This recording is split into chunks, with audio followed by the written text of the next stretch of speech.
to order. Our regular Board of Trustees meeting, August 27, 2020. Now I've got some back feed. Somebody's got their, if y'all can mute your phones or computers.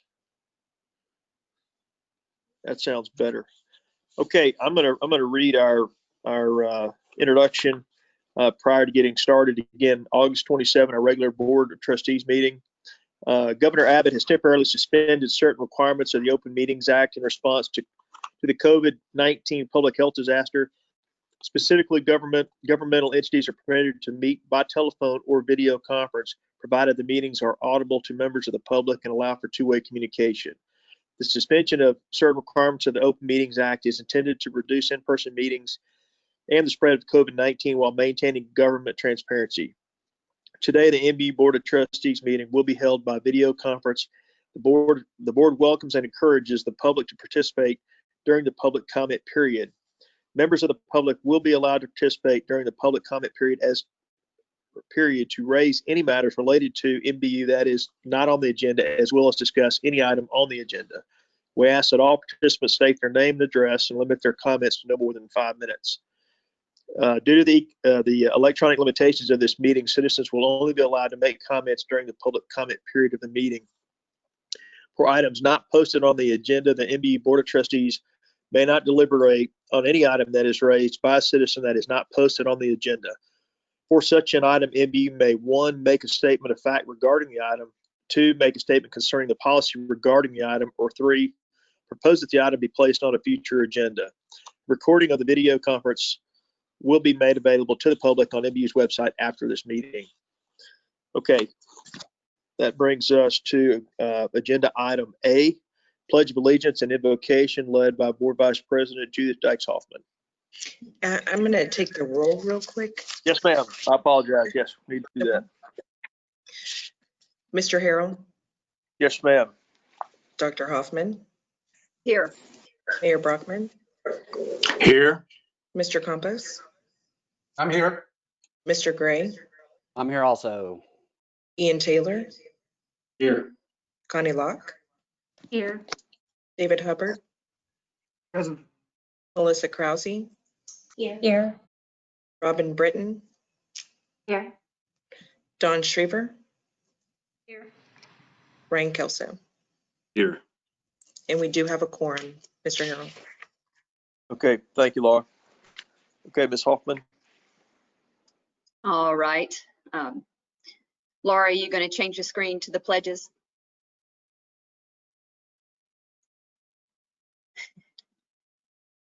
I'm sorry, I got it right here. Okay. Here we go. Very good. If you'll join me in the Pledge of Allegiance. I pledge allegiance to the flag of the United States of America and to the republic for which it stands, one nation, under God, indivisible, with liberty and justice for all.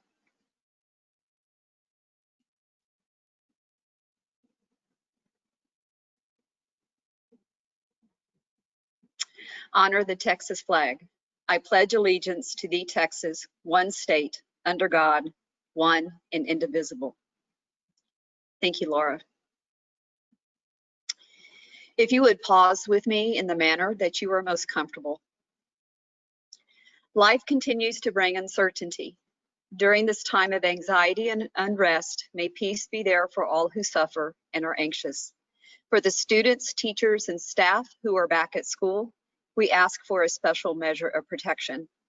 For those who keep us safe, we ask for these men and women also to be surrounded in safety. And for the family of former NBU board member Lupe Castillo, and for all who mourn his loss with this passing, may there be comfort. May we be mindful today in our decisions and conversations to do our very best for the NBU family, our customers, and our community. Finally, as we depart today, may there be continued health. And for those who are sick, may recovery be quick. Blessings upon all who hear these words. Amen. Okay, thank you. Okay, that takes us to item B, public comment.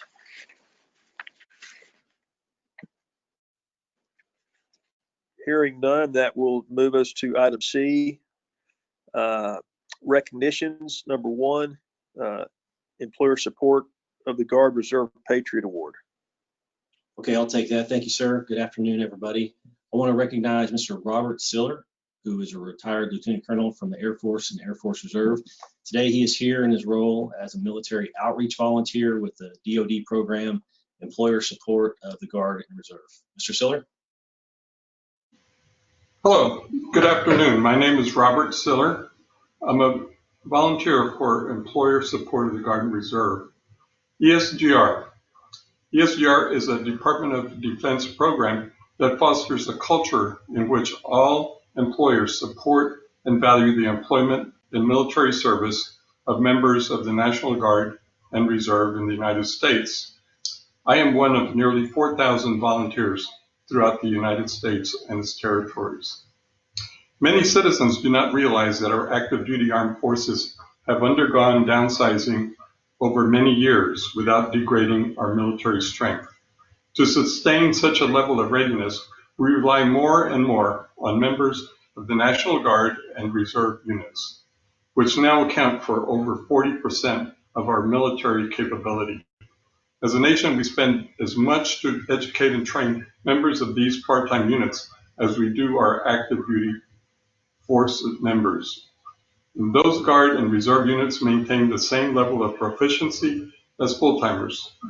Due to their part-time status, the cost of these units is a fraction of active duty forces. The support, and the reason I'm here is because we have an awards program that allows Guard and Reserve members to recognize their supervisors. The support provided to Christopher Maru by his supervisor, Justin Stroop, and by his co-workers who pitch in and cover for him during his absence, and by the management, which has undoubtedly fostered a supportive work environment, has been vital to his success in a critical role of its unit's mission. Unfortunately, a Guard member can only nominate his direct supervisor for this award. At this time, I would like to read the award. Office of Secretary of Defense, Employer Support of the Guard and Reserve, recognizes Justin Stroop, New Braunfels Utilities, as a patriotic employer for contributing to national security and protecting liberty and freedom by supporting employee participation in America's National Guard and Reserve Force. Thank you. And at this time, I hope the award is presented virtually to Justin Stroop. I see on the screen we're showing the statement of support, which we hope will be signed by management of New Braunfels Utilities at some time in the future. Yes, sir. Also receiving, in addition to receiving the award, Mr. Stroop will receive a nice pin designated, identifying him as a patriotic employer. At this time, I relinquish the microphone.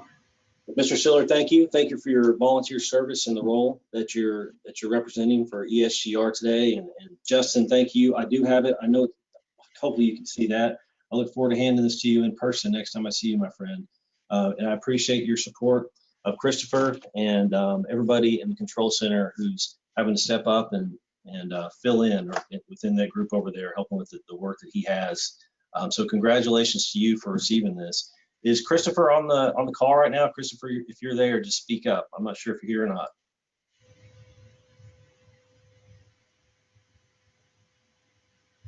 All right. Well, I thought we might have a little surprise, but sounds like he's busy doing what he's over there doing in uniform. So we're glad that he's able to do that, and certainly view the mission of the National Guard and the Reserves and the United States military very seriously here at NBU. It goes very similar to the heart of service that our whole culture is built around. So, Mr. Siller, thank you so much for being here, and Justin, thank you for your incredible support of Christopher. Congratulations. Thank you, Ian. Thank you, Mr. Siller. And Ian, just an FYI, Christopher is in Houston helping with hurricane relief and making sure all of his guard members are in place. Imagine that. Quite a bit of work over there going on today after that storm came through this morning. So thank you for that, Laura. Appreciate it. Okay, thank y'all.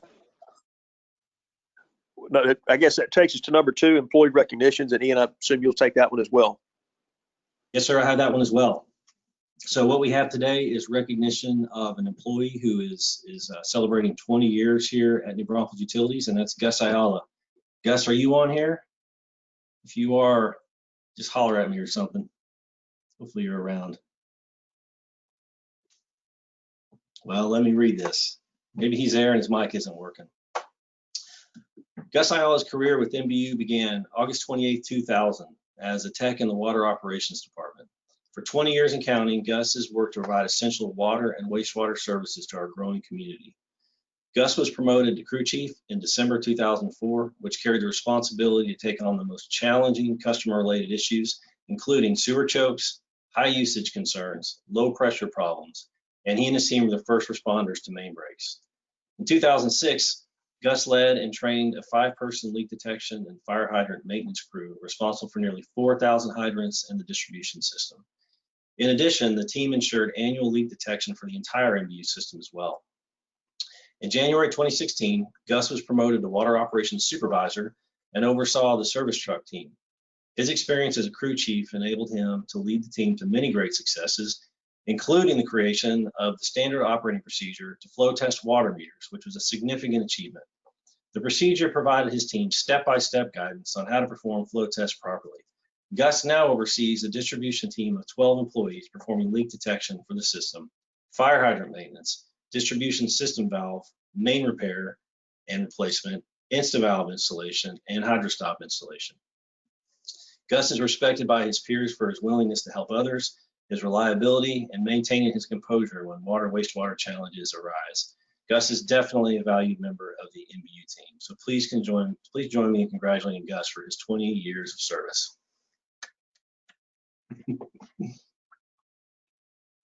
All right, sir, that's all I have. Okay, great. Thank you and congratulations. Okay, that takes us to item D, items from the chair. I guess I'll only echo what Judy said. The passing of Loopy, I don't think anybody can say enough about him. He was quite a character, and he certainly believed in community service and served our utility for several years, I guess as long as anybody ever has.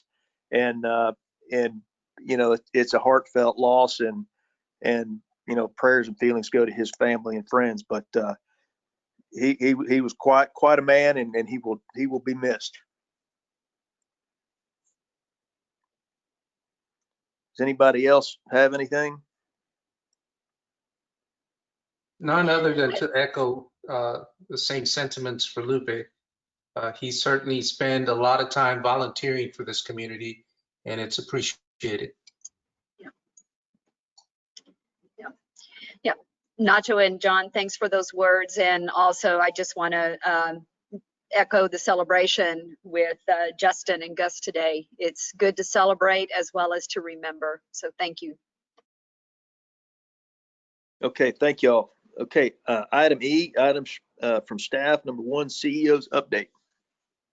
Okay, the first one up is our consumer confidence report. This is our annual report that we put out. It's often referred to as the water quality report, and it's now online. This is something we prepare annually as required by Texas Commission on Environmental Quality for our customers. And I'm happy to say MBU has met and surpassed all state and federal drinking water standards, earning the superior water rating by the TCEQ. And as you enter New Braunfels from the different roads that come into our community, you can see that the Marcom team has put up some really special signs recognizing that, because it's no small feat, and it goes a long way towards keeping the public safe and healthy, as well as providing those essential services. So we're real proud of that. Second thing I want to point out, excuse me, is that the growth continues. Y'all remember that COVID-19 hit in the middle of our budget process, which we just wrapped up in June.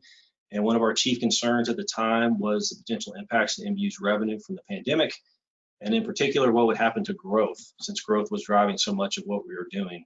We modeled different growth scenarios and settled on a scenario that was half the previous year, and what we've seen so far in actual numbers is that the growth has not slowed. In fact, it's increased.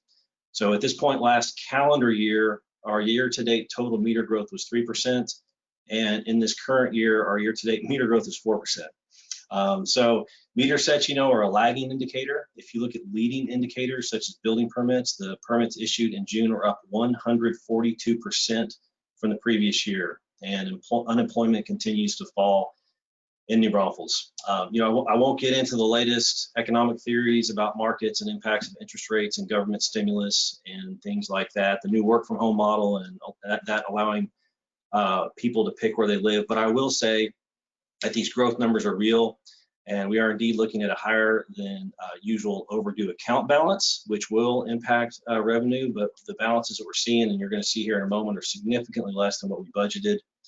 But at present, we're not facing a revenue issue. In fact, we had the opposite problem. We're back where we've been the last 3 years, facing really how to manage and handle the systems and demand in a resource-limited time.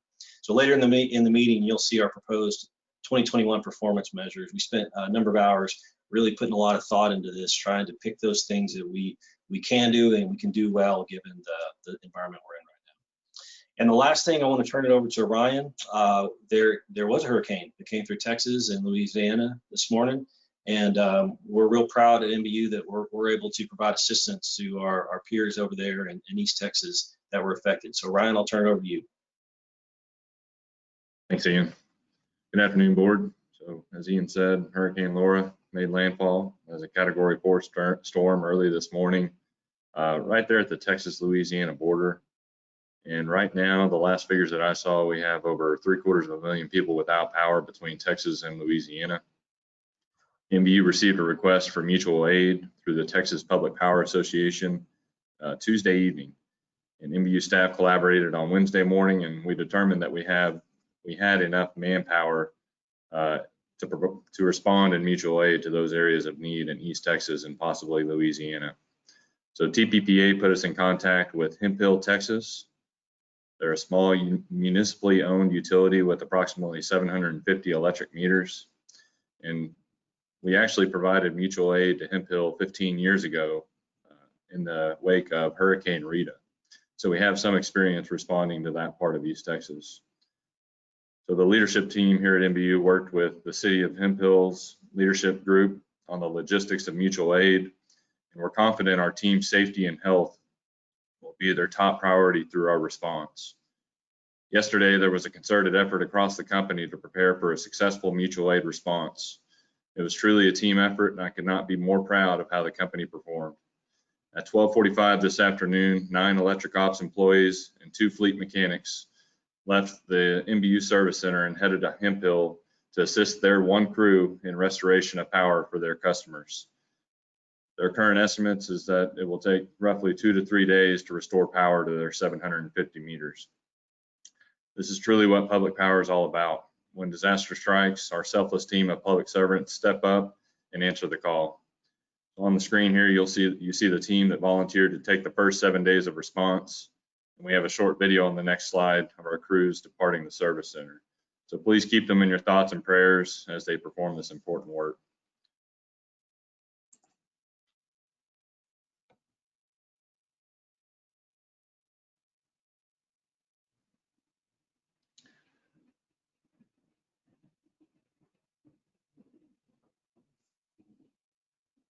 I apologize, the video is not working, but I'm happy to send it out.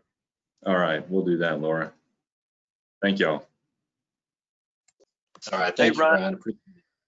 Quick question, Ryan. Did we send in equipment or simply personnel? We sent 2 buckets, 1 pole truck, a digger derrick. It was in the temp drive. I just brought it up from the temp drive. And we sent 1 3/4 ton unit, and the mechanics were also in a 3/4 ton unit. And Justin, Okay. if I misspoke there and left out any equipment, let me know. But yes, we did bring our own equipment. Well, I'll say this: when I sold equipment for Altec Industries out of Birmingham, when I lived in Birmingham, and we'd have storms up and down the East Coast, all through the South and up the coast. There was nothing more impressive to me than if I was driving anywhere and I would see a convoy of utility trucks coming from Mount Airy, North Carolina, Pike Electric, where there'd be or FPL, no matter where the problem was, or where the storm was, or where all the disaster occurred. These trucks, it was tremendous. You'd see convoy after convoy. So the utility industry, of course, everybody takes care of everybody, but there's no bigger sense of pride than to see these trucks running up and down the road to take care of people that they don't have any direct contact with. So that's pretty cool, and I'm glad that we did that. Thank you. Is our video coming up? Yes, I do have the video now. I'm not sure if you'll be able to hear it, but here's the video.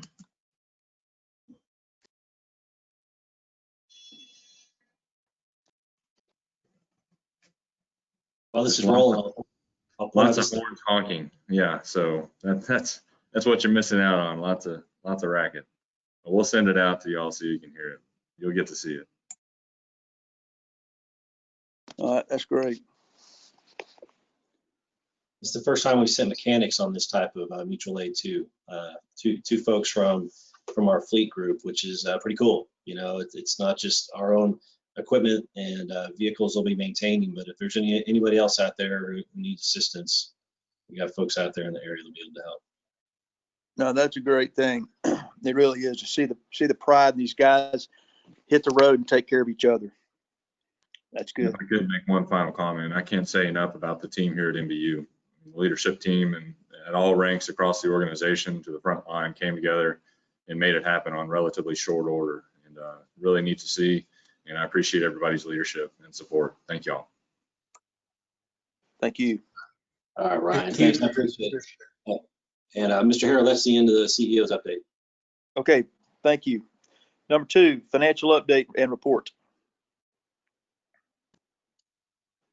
Good afternoon, board. I'm going to present to y'all the June financial update. And moving into the next slide on the key financial ratios.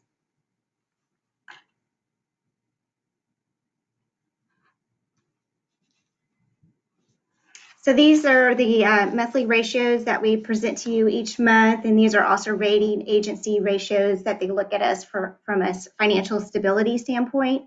So our debt to capitalization, we want to stay within that financial policy of being less than or 50% or less than. We're at 33.3%. Our debt to service coverage, we want to be at 2.4 or greater, and we're at 5.7.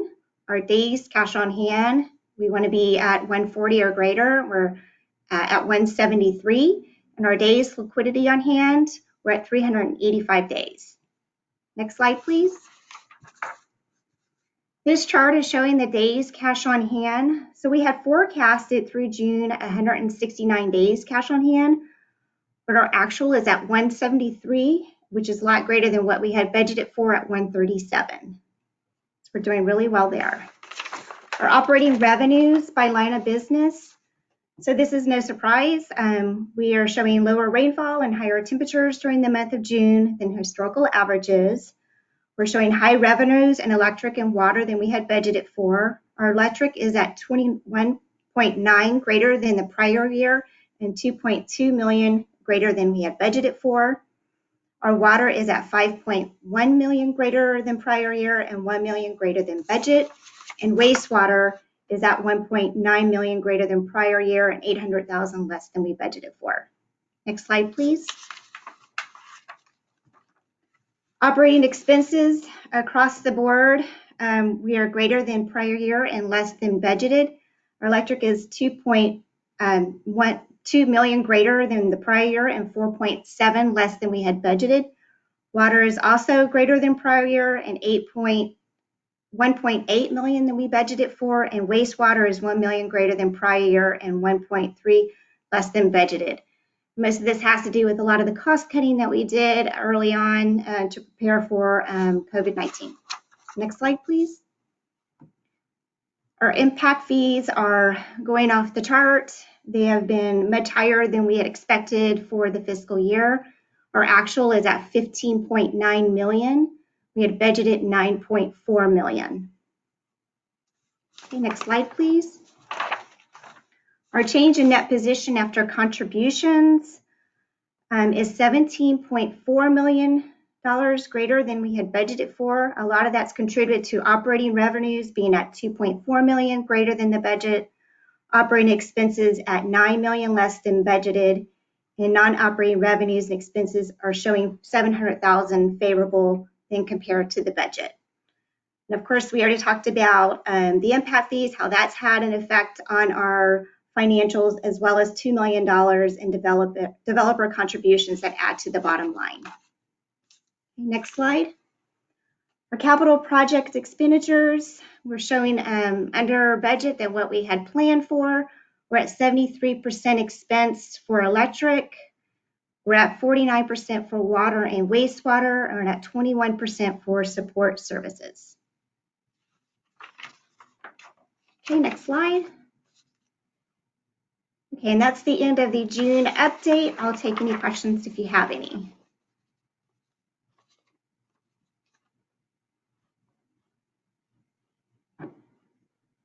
Okay, thank you, Kimberly. Thank you. Okay, item 3, water supply fee report.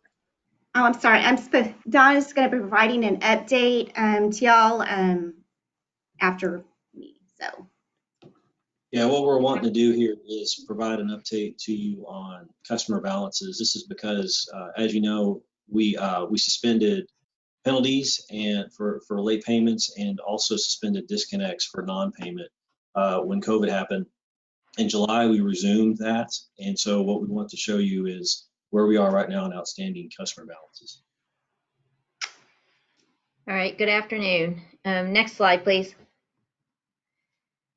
All right, as Ian mentioned, we suspended penalties and disconnections on March 19th. On July 1st, we reinstated our process of disconnecting past due customers and also reinstated penalties. Due to the heat index, we have not been able to disconnect any residential accounts yet. We have been able to disconnect commercial accounts. This slide shows how the balance, while it's still greater than last year, has at least stabilized.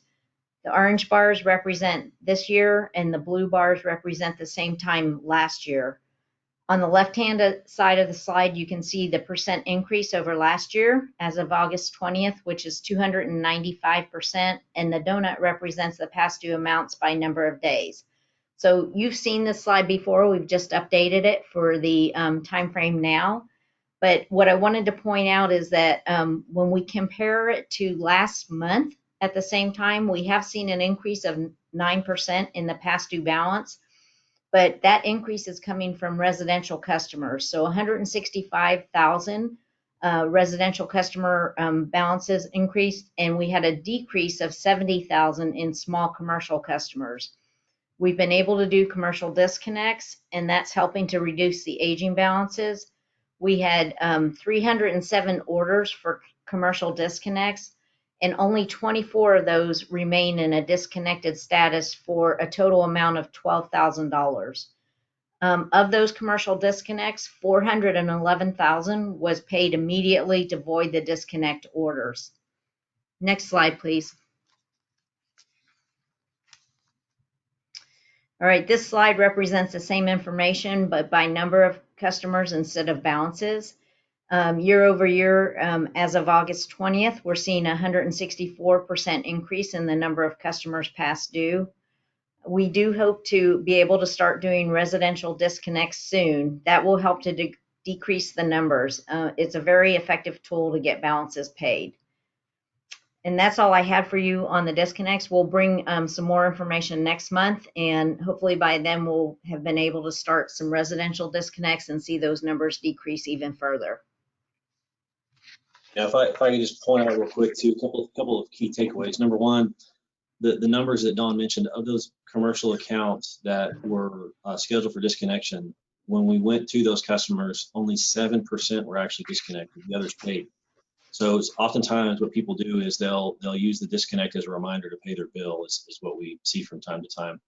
The other thing too is I really want to reinforce the effort that Dawn and her team, all of customer service did to reach out to all these customers over the last several months to offer assistance, offer payment programs, and that's all we're asking is just get on some kind of payment program. So we've really gone out of our way, and we continue to do everything we can to help these customers who are in these difficult positions.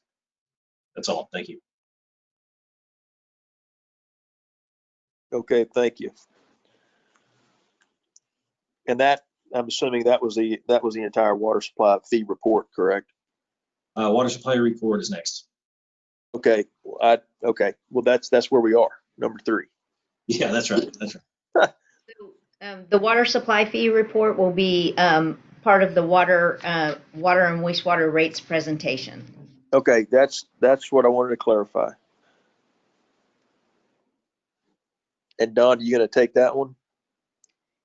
Ian will be taking that presentation.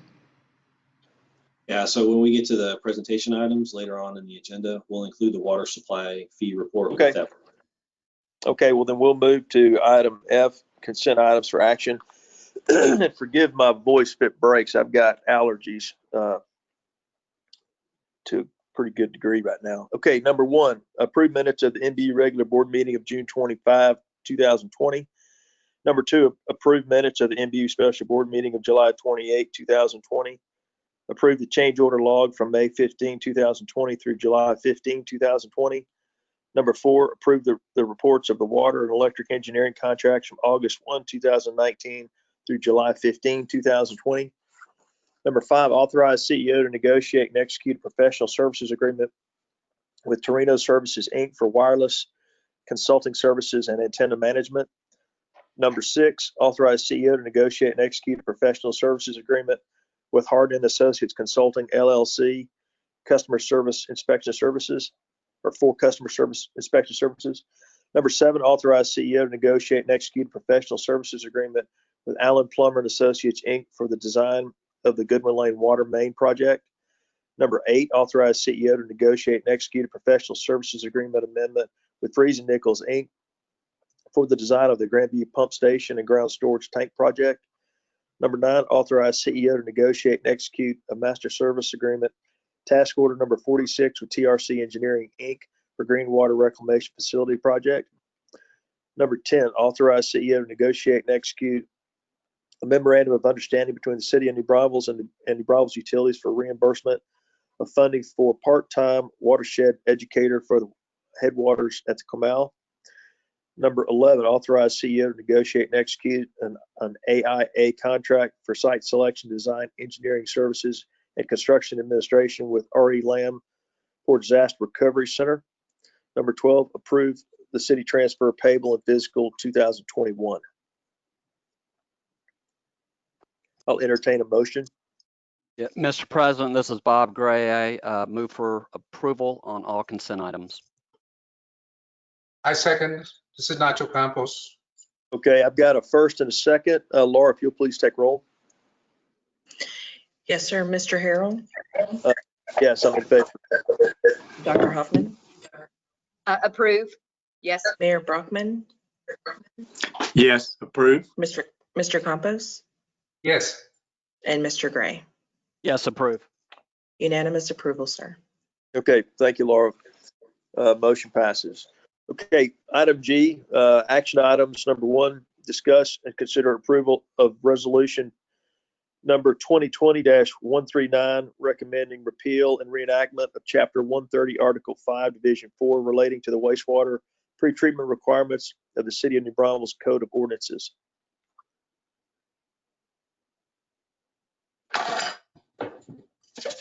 Yes, Andy, do we have that presentation for that item? Thank you. Next slide, please.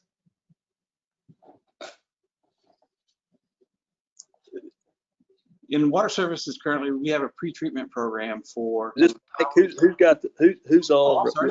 This is Mike Short. Okay, I recognize your voice. I just didn't see you.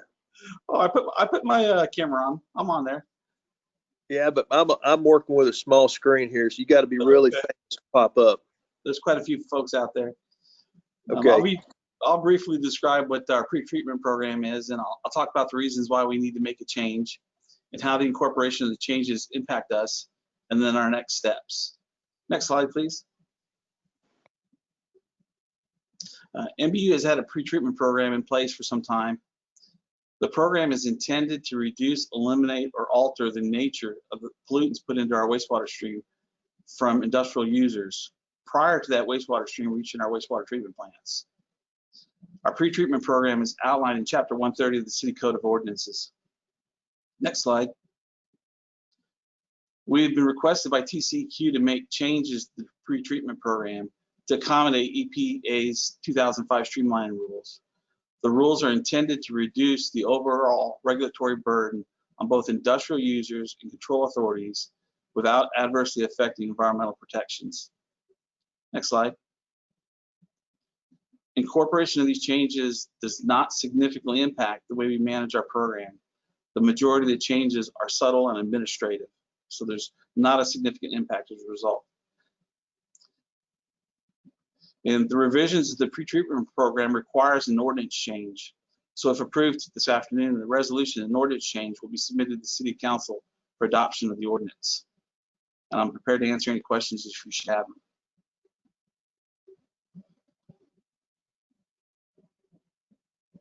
No, sir, I don't have any, Mike.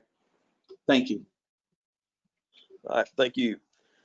Okay, item 2, discuss, consider approval of the fiscal year 2020 performance measure results.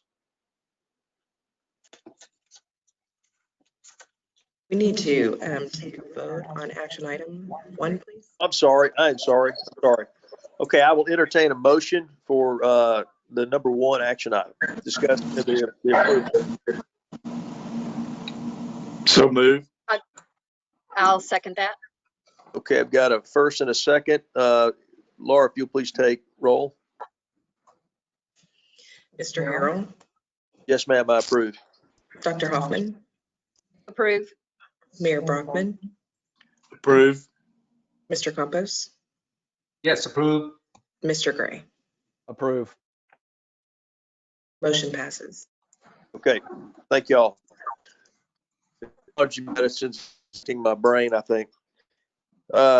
Number 2, discuss, consider approval of the fiscal year 2020 performance results. All right, good afternoon, board.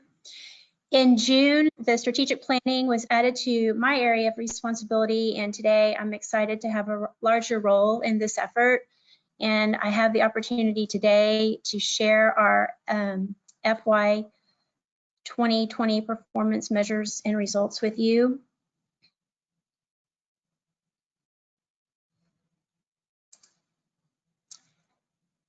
Today, we will recap the August 2019 board presentation highlights. We will look at FY 2020 Tier 1 goals and results, the COVID-19 29 emergency measures that were activated, and the performance payout recommendation. For starters, I will share 3 slides that were presented with you last August. We introduced the 3-year strategic plan format for FY 2020 through FY 2022, and tiered goals provide a clear direction. Fewer goals allowed for a more focused approach. We had 15 achievement goals and 2 safety and security goals versus 21 in FY 2019. The plan also allowed for more recognition of achievement versus completion, and we highlighted the potential performance payout would include in the FY 2021 budget process, where the board approves the budget and receives an annual report on achievement. Our FY 2020 payout structure indicated potential for a maximum payout of $325,000 for 15 achievement goals. Transition that slide. Great, thank you. We also had safety and security goals. 2 goals show for a combined potential payout here of $75,000. And in total, there's potential for a $400,000 payout. So here's where I'm going to get pretty long-winded. If you'll just bear with me, I hope you can see this slide, perhaps make it as large as possible. I'll offer a high-level overview of the 17 FY 2020 performance measures and results right here. These performance measures aligned with our most critical goals. Each of these performance measures are detailed at the end of the presentation, which I understand is loaded for you in Director Point. So here we go, again, just at a high level. Starting with number 1, 100% completion of stage 2 of a new user-friendly dynamic website with mobile optimization. Happy to say here, it was a journey, but that website was completed and it is live. And in a little while, you'll also hear a presentation on that. We will consider adding Spanish pages to this site in the future. We provided quarterly updates on the MBU evolution process. That was the journey mapping effort. We provided updates through print and electronic media. First and second quarter updates provided to employees. However, we paused that for the third and fourth quarters due to COVID-19.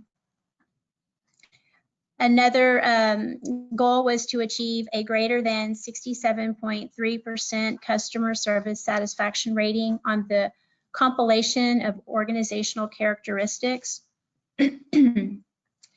This goal was postponed due to COVID-19. However, good progress was made there. The agreement and the survey instrument were developed and new customer classes were identified in that survey, which would include commercial and landlords.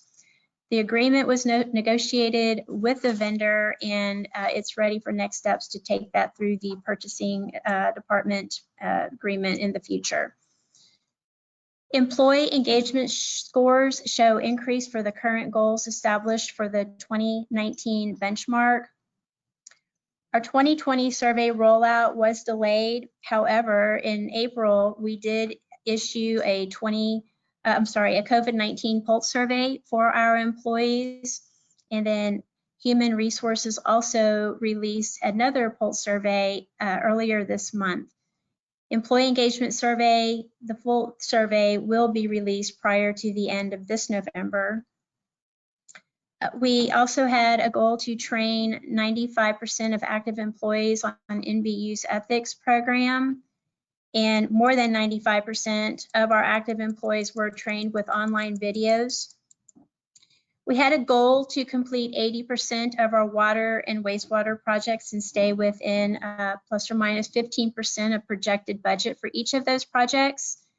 And we rounded out with water engineering, spending 91.7% of the baseline budget and completed more than 80% of those projects.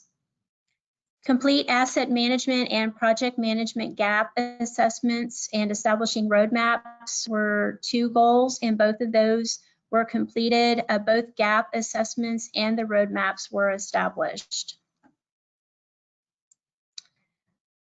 Maintaining a 3-year rolling average SAIDI in the top quartile of Texas utilities, or the 3-year rolling average SAIDI in the top quartile of Texas utilities, or the 3-year rolling average of less than 52.56 minutes, basically shooting for 99.99% reliability. Happy to say here, we accomplished that goal with a 3-year rolling average of 35.21 minutes. We had a goal to sustain an 80% uptime standard. Here again, we'll surpass that with 98.06% uptime being achieved. Our goal for 100% of design of the disaster recovery room and new location being identified was postponed due to COVID-19. However, here there was good solid movement on that front. The RFQ was completed, and today the disaster recovery design and engineering contract was presented to you. On the financial excellence front, we had 2 goals: to maintain a debt service coverage of 2.4 or greater.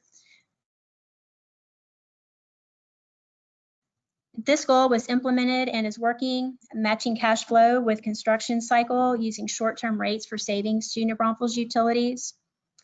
Also achieve a cost per customer of equal or less than $314. And at the end of June, we were at $267.66. Our operating expenses were running significantly under budget prior to the COVID-19 pandemic. As a response here of the uncertainty of the pandemic's efforts and effects, the expenses were curbed throughout the organization and for the remainder of the year. This goal was accomplished, keeping costs low, and this helps keep our rates as low as possible as well. Our two safety and security goals: to manage at-fault safety violations of greater than $250 vehicle or equipment damage at less than 3.31%. Property damage rate rounded out at 2.1%, and OSHA incident rate was 2.46. Our goal to complete a minimum of one high-risk location each fiscal year. That was successfully accomplished with 4 facilities being completed with updated security equipment. And finally, on the stewardship front, we had goals to achieve 3-year rolling average reduction of 1 GPCD per year. Our result was a 3-year rolling average reduction of 0.66 GPCD. Created a water loss team. We conducted the American Water Works Association water audit. We leak detected the entire system 3 times with satellite technology and updated our water resource plan. Our last goal to achieve customers sign up of 400 thermostats or 5 megawatts of load reduction during a minimum of 1 demand response event was postponed due to COVID-19. However, here we are on track in the development of the conservation voltage reduction. Environmental Affairs created and released a smart thermostat rebate that will set the groundwork for the program's growth in the coming years. By accomplishing all of these measures, they not only pay for themselves, but they do result in cost savings throughout the company.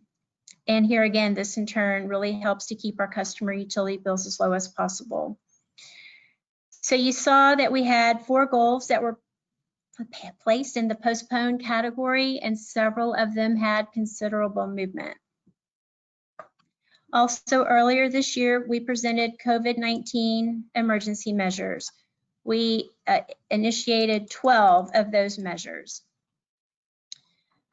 Because of that previous presentation, I think that was done in April or May, I will not go into that detail again.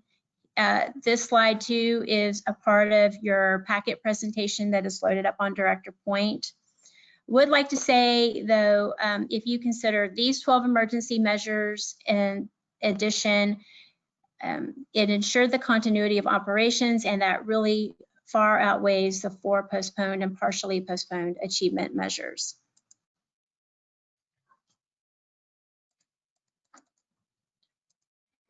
So coming back full circle from our opening slides, here the executive team believes that 100% of the 15 achievement goals should be considered complete. And we met the 2 safety and security measures. And with that, I am before you today recommending action for approving the FY 2020 performance measure payout totaling $400,000.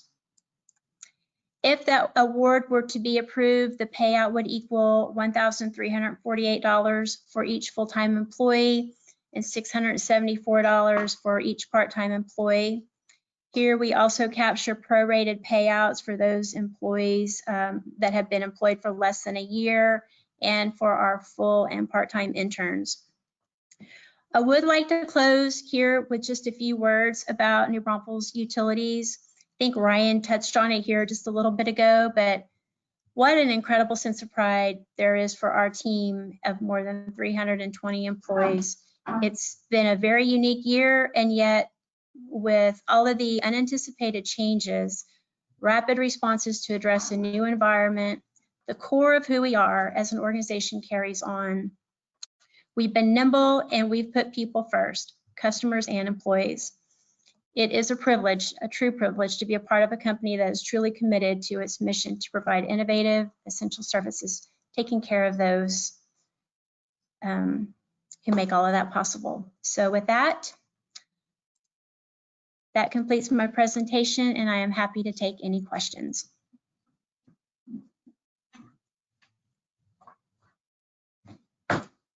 Thank you, Melissa.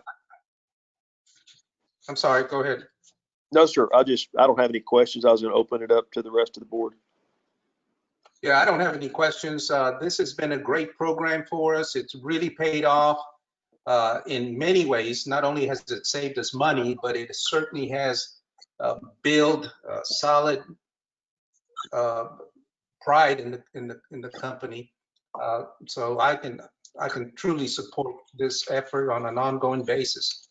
Thank you, Melissa, for your report. Thank you.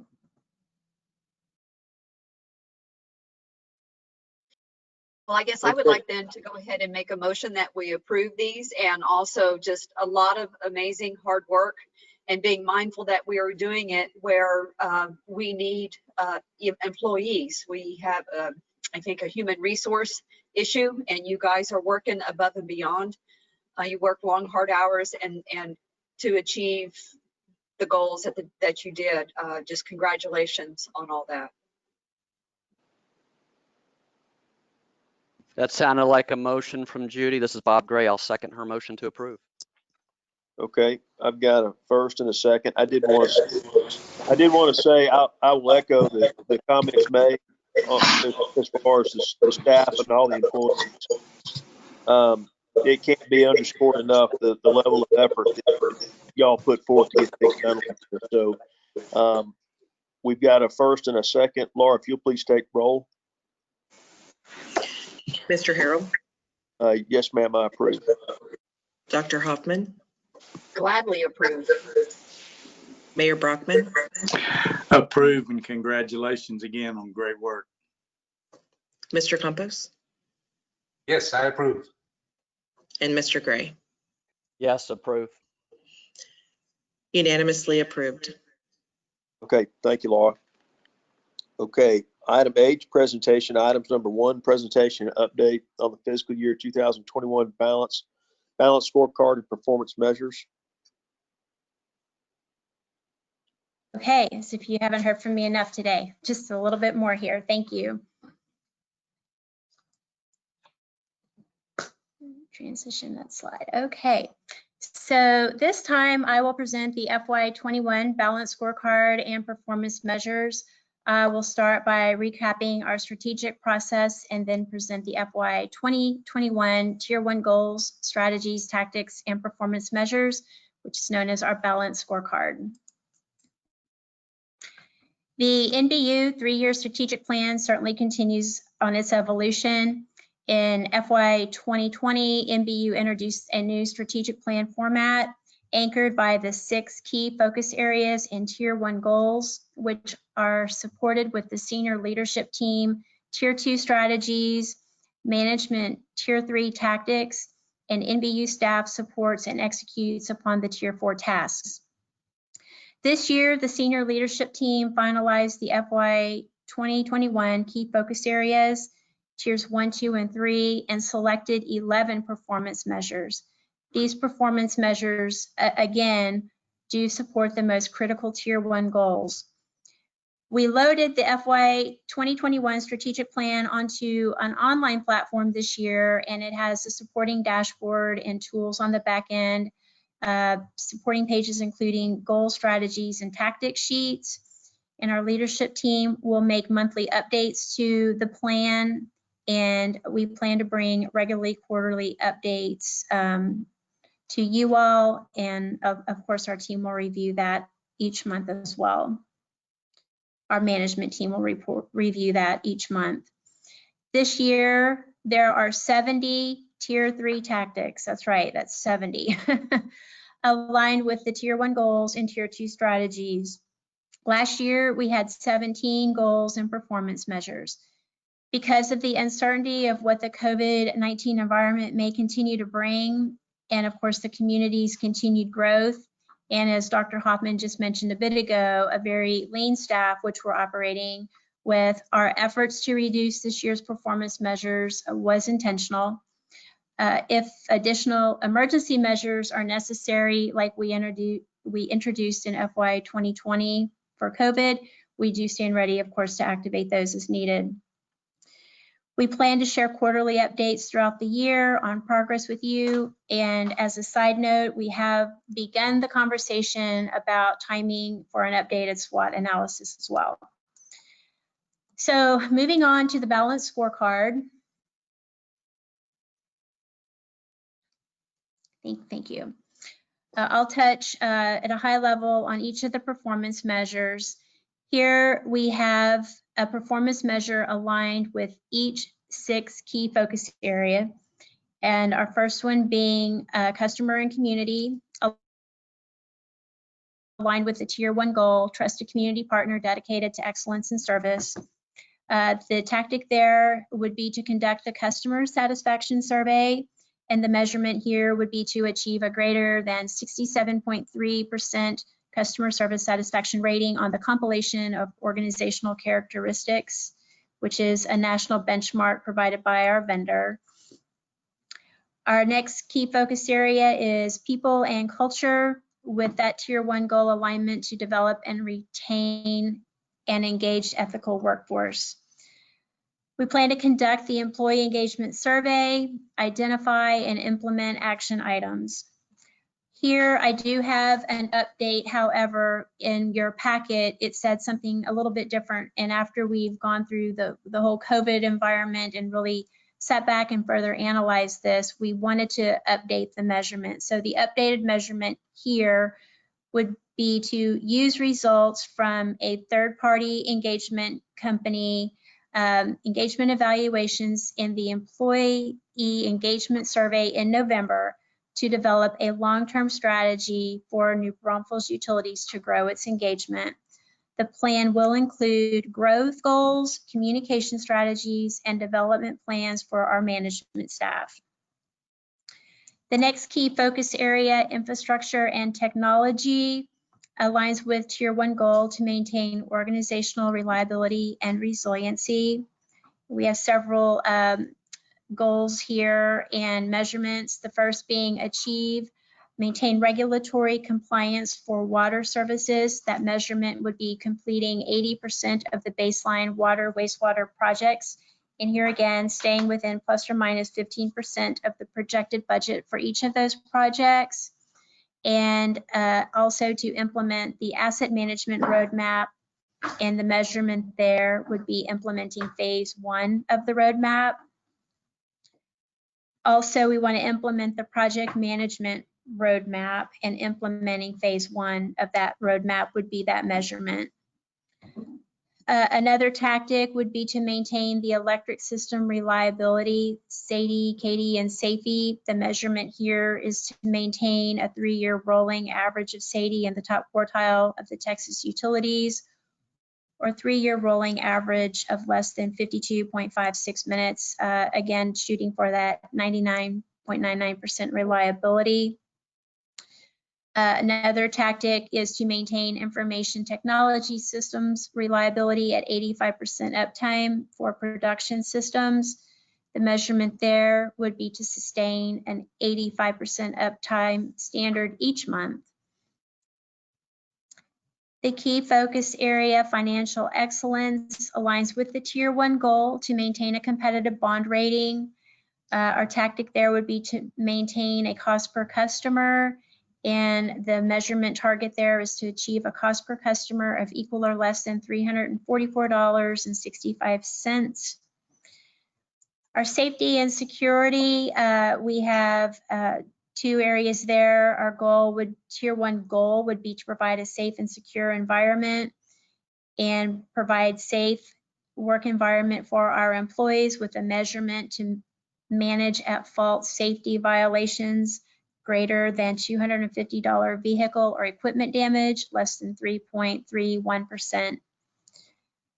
The other measurement tactic and measurement there would be to establish and implement a plan to retrofit old and outdated security equipment throughout New Braunfels Utilities, and the measurement being completion of a minimum of 1 high-risk location.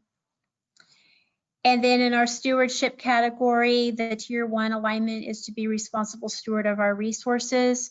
And our goal there would be to bring New Braunfels Utilities One Water team together to confirm the work, to complete the One Water roadmap report and plan, with a measurement being that the team would bring a plan and present that plan to our NBU Board of Trustees within this fiscal year. So with that, that completes my presentation for the FY 2021 performance measures. And I'll be happy to take any questions.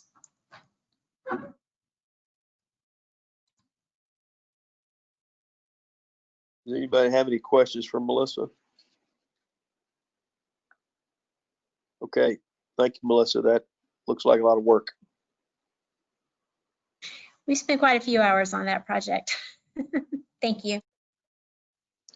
Okay, that takes us to item 2, presentation and review of NBU water and wastewater rates. Okay, I'll take that one. Before I get into this, just a quick note on what Melissa's just got through talking about, the performance measures and also the rate design. So you can see that we're bringing this to you at a little bit later than it should be with you. And what we've talked about, we've done a hot wash or an after action review on this most recent budget process. Have a lot of improvements that we came up with on how to revamp the budget process. So we're going to start the budget process instead of in the winter. It's going to be this fall. You know, some larger utilities have an entire department dedicated to budgeting. And as we continue to grow and experience those growing pains, becoming more sophisticated and doing the things that we do, we're having to change the way we do things. So we're going to start that process in about a month. The other thing we're going to do is decide on these performance measures prior to kicking off the budget. So we're going to look at what it is we're going to measure ourselves against for the fiscal year. Then we'll create the budget from that. So we'll know, because the budget is simply the tool for implementing those things that we agree need to be done. So we're going to do the performance measures and also the rate design concurrently with the budget. So you'll have visibility of those as we go through the budget process. And then we'll be bringing to the board at the June board meeting, not just the budget, but also the performance measures and the rates. So that's how we're going to do it going forward. I think that'll work a lot better for all of us. We're all looking forward to doing that. So this presentation is focused on the fact that you all know for the last several years, we've been doing quite a bit of capital to get our water wastewater systems back into regulatory compliance. And that has been driving our budgets. It's been driving our rates. This current fiscal year is the peak in our capital program. We've been climbing that mountain for a long, long time, and we hit the peak this year. And from there, we're going to start tapering off the next 3 years or so, 4 years, until about year 5. We're back to kind of more of a steady level of workload.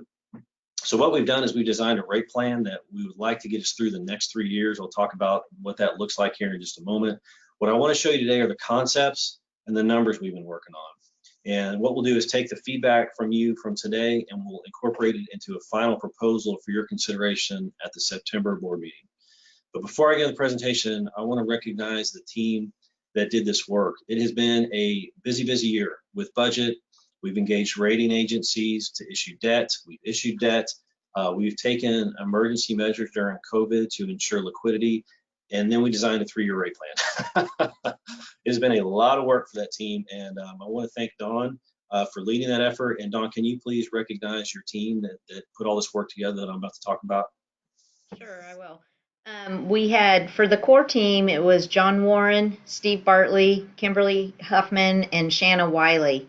And then we also had other assistants from IT, Marty Garcia, Brent Lundmark helped us with some of the wastewater fees, and then Connie Locke helped us with the ordinance language. All right, thank you, Dawn. A lot of folks from across the company that went into this. Next slide, please. Okay, fix my screen. I blew it up for all those little words Melissa was talking about. I got to shrink it back down again. Okay, here's our overview. So we're going to go back and pick up where we left off at the end of last fiscal year, talk about what we did. Then we'll look at the goals we have for this year's rate design. We're going to introduce a low income discount program, talk about the water supply fee that we introduced last year and how it will be used this year. Then we'll look at water rates and sewer rates.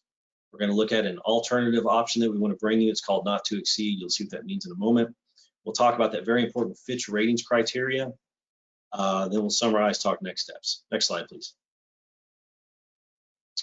Okay, this is what we, just as a refresh, this is what we wanted to do last year and were able to do. First and foremost, number one, top of the list, protect the essential use only water customer. Water is essential for life. You got to bathe with it, you got to drink it, you got to prepare your food with it, you've got to have water. And it is top of the list of priorities to make sure that that continues to be affordable in our community.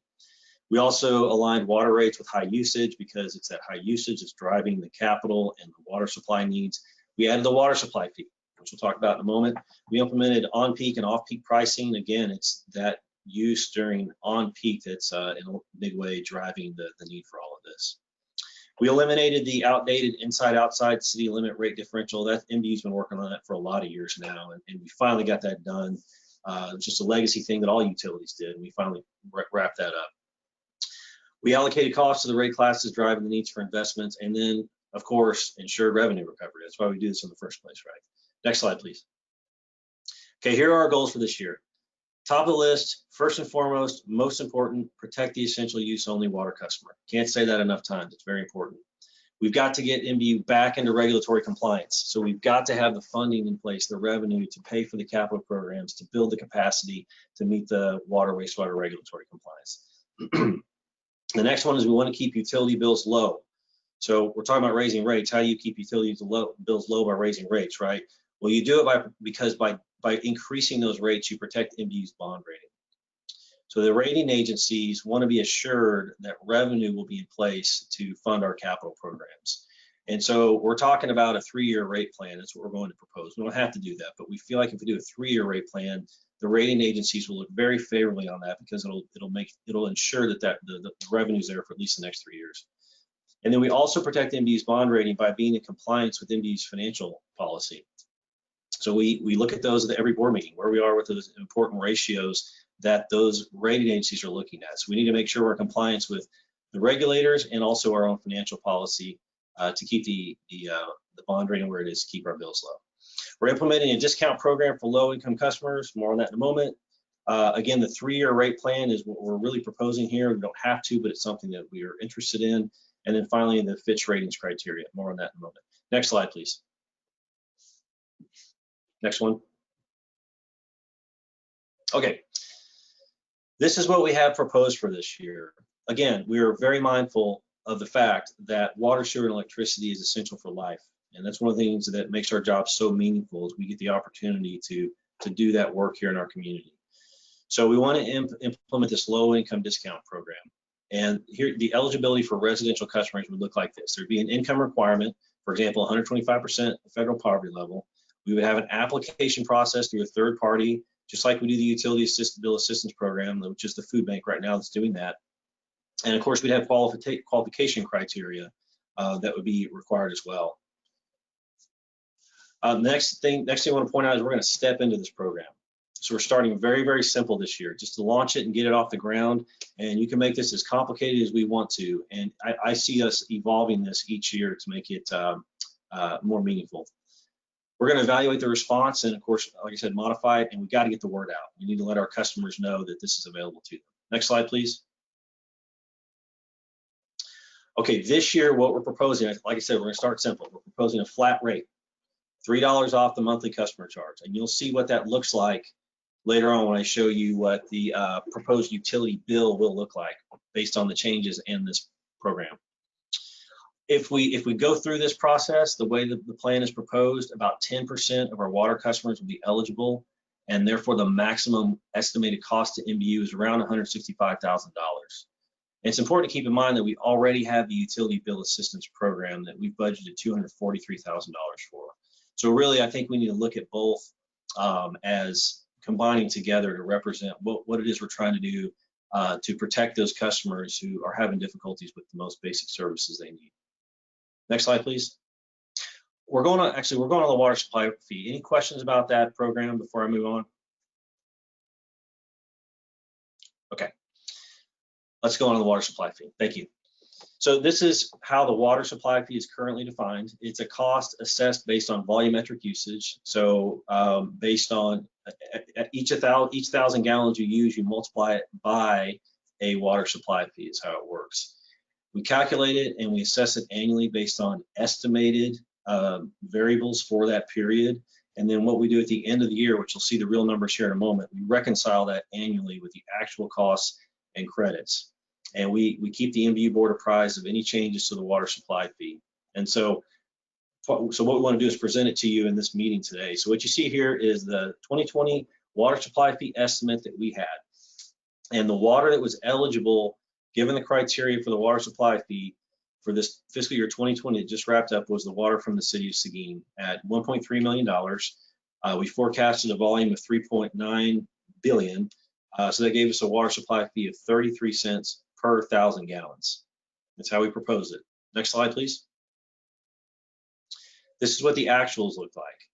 You can see that the actual revenue collected was $843,000. So there's a gap there. And like I said, when there's an under, you true it up the next year, whether it's over or under collections. You can see that $299,000, you follow that on the next slide. So next slide, please.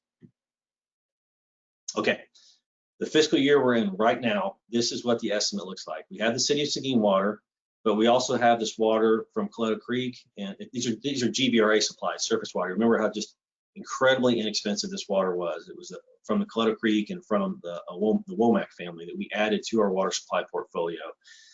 Then we add to it the true up from last year, that $299,000. We put in the projected water volume, and what comes out of that is a water supply fee of 66 cents per 1,000 gallons. Next slide, please. Okay, so that's the water supply fee. That is going to cover part of the revenue. Then we talk about the water rate design itself. This is independent of the water supply fee. So what we're proposing is a 3-year rate plan. Let me say it another way. There's actually going to be a few options we're going to present to you. One of them is we go year by year. We just ask for 1 year at a time every year. We go to the board, we go to council every year. That's one option. Another option is what you see right here, which is a 3-year rate plan. And on the water side, what we're proposing is a base rate increase of 7%. That's the first thing. The second thing that we, back one, please. The second thing that we propose doing is removing the water supply fee from the first residential block. Again, this is going to that very first priority of protecting the essential water use only customer. So we will not apply the water supply fee to that lowest block. And then when I say block, y'all will remember that when you use water, you go up to a certain volume and then there's a charge. You go up to the next volume, there's a higher charge, and it goes up that way. So that lowest block that's essential use only, not irrigation, there will be no water supply fee. That's what we're proposing. So you're going to see there's actually going to be a reduction in the utility bill for those essential use customers based on this. So then if we do that, instead of the 66 cents, what it does is it makes the water supply fee 105 in year 1, and then 249, then 279. Next slide, please. You'll see those numbers on the next slide. Okay, so this is what it looks like. The water supply fee for residential block 1, that's essential use only, no irrigation, is 0 in 2021. The water supply fee for all other blocks and customer classes will be $1.05 per 1,000 gallons. And then there'll be a base rate increase of 7%. And you can see as you go into years 22 and 23, what that looks like. Again, 0 for the block 1, and you can see how that water supply fee increases in that base increase of 7%. Next slide, please. Okay, so let's look at what the numbers look like. There's a lot of numbers on here. Basically what we're trying to show is how all of this works out and what the surplus or deficit in the way of revenue is at the very bottom of this chart. So you can see that the base rate revenue from fixed charges is on that top row. Then there's a usage charges, right? Because there's those two components to a water rate. One is the fixed charge, because even if everybody used 0 water, you want to be able to recover a certain amount of your revenue from that fixed charge because it reduces it provides revenue assurance. And then there's the usage charge. That's the amount that is applied, and it comes in based on the amount of water that customers use. Then you see the water supply fee revenue. From there, you get your total revenue, then you see the revenue needed, and then you see what that rate change does in the way of surplus or deficit for revenue for the year. And what I want to point out here, this is the kind of the point of this slide. What we've done is we've assumed a 7% increase every year. But we did 7% because we want to level it out. We want to make it a nice, even, easy increase in rates instead of having a big one, a small one, a big one, a small one. What that does is in fiscal year 21, we have a surplus of 1.7 million. In 22, that surplus grows to 2.3 million. But in 23, we have a deficit of 1.8 million. But over that 3-year rate plan, you see that we end up at 2.2 million surplus, which is good because it's not like the world ends after year 3. You know, we continue building projects and doing work. Next slide, please. Okay, you're going to see a lot of charts like this, and I don't know about your mind, but it's hard for my mind to interpret this. Some people like it, but if you're like me and you like bar graphs and everything, you're going to see that next. So just hold with me here as we go through this. What you're looking at here is for fiscal year 21, so year 1 of the plan, and if we're in the off-peak months, what the change is to a customer's bill. So over there on the left is the volume. 3,000 gallons, you usually don't see people use 3,000. It's 4,600 or 6,000 when it's essential use only. You can see for those customers that their bill decreases. And it's decreasing because we're pulling out the water supply fee from that first block. Then once you get into irrigation volumes, 10,000, 15,000, 25,000, you can see that it's going up. Next slide, please. Okay, this is, I'm sorry, go back to fiscal year 22. I know you're probably giving me all kinds of trouble because of that delay. I appreciate whoever's changing the slides. Thank you for doing that. This is fiscal year 22. This is year 2 off peak. And you can see that that essential use customer, those first 3 rows, you can see it's starting to grow. And it's a 7% change. We're looking at under $2 for those folks. And of course it goes up because once you get beyond essential use, we're talking about discretionary water and those users that are requiring us to build the infrastructure and buy the water. Next slide, please. Okay, this is year 3, residential off-peaks. This is the 3rd year, okay? And you can see that from the previous year, again, we're less than $2, $1.40 up to $1.77 for those essential use customers. Next slide, please. Okay, now we're going on peak. I just showed you off peak for residential for years 21, 22, 23. Let's do it for on peak. So you can see that on peak, essential use customers are seeing a bill decrease next year. And then irrigation, it does go up in the irrigation blocks. Next slide. Fiscal year 22, this is where you see the 7% increase coming in here. And again, under $2 for those essential use only customers. Next slide. Fiscal year 23, similar rate increases, similar bill increases, less than $2. And keep in mind, we have that utility bill, the low income discount program as well. Next slide, please. Okay, this is easier on my mind. Hopefully it's easier on some of yours as well. This tells the story so much better. Okay, what you see here is a residential water bill comparison, not a rate, but a bill. This is a customer who's used 6,000 gallons. This is typically an essential use water customer. There's no irrigation here. You can see that the dark orange lines are the, actually, if you go, I'm sorry, look at the, I guess it's like the pink color, the MBU current off peak and MBU current peak. That's where we currently are. There, thank you. The proposed is less than that. So like I said, if you're at 6,000 gallons, your bill will drop next year if these rates are approved. And then if you're on the low income program, we put that as yellow at the very top. So there's a pretty big drop. But no matter where you are, you're the lowest bill in our entire region. What I want to point out here, what I want you to watch in these slides, because the slides that go forward, we're going to increase the volume. We're going to get into irrigation volumes. And what I want you to look at is Austin Water Utility, and I want you to look at San Antonio Water System. Please find those. They're almost just up from midway down. You can, because that's where we're headed. What they're doing is, you'll see their strategy as you go through this. They're making it affordable for these essential use customers. But I want you to watch what happens as we go on to irrigation. So next slide, please. We're at 25,000 gallons. This is kind of average irrigation. It's not a lot, it's not a little, it's kind of average. Look at what happened to San Antonio and Austin. They're the highest bill in the entire region because they recognize that the cost of water, the cost of infrastructure to bring in water has gone up significantly in the last couple decades. And the folks that are driving the need for that infrastructure and supply are the folks who are irrigating. It's residential irrigation that's driving it by and large. But look where we are. If you look up here, you can see our current bill is among the very lowest. And then we don't go up much higher. There aren't many that are less than us. 40. Let's go to the next slide, please. This next one is 40,000 gallons. This is a lot of irrigation, but it's not the highest. People frequently use much more than this, but it's kind of high. And you can still see, even at this high volume, look at Austin and San Antonio, and they're the very highest. And we're still below average. Next slide, please. This is commercial. So commercial, it's hard to say how many gallons because it's based on the business that the type of business drives volume, right? So here's 5,000 gallons. We're the very lowest. Even with the rate increase, will be the lowest. Next, please. 30,000 gallons.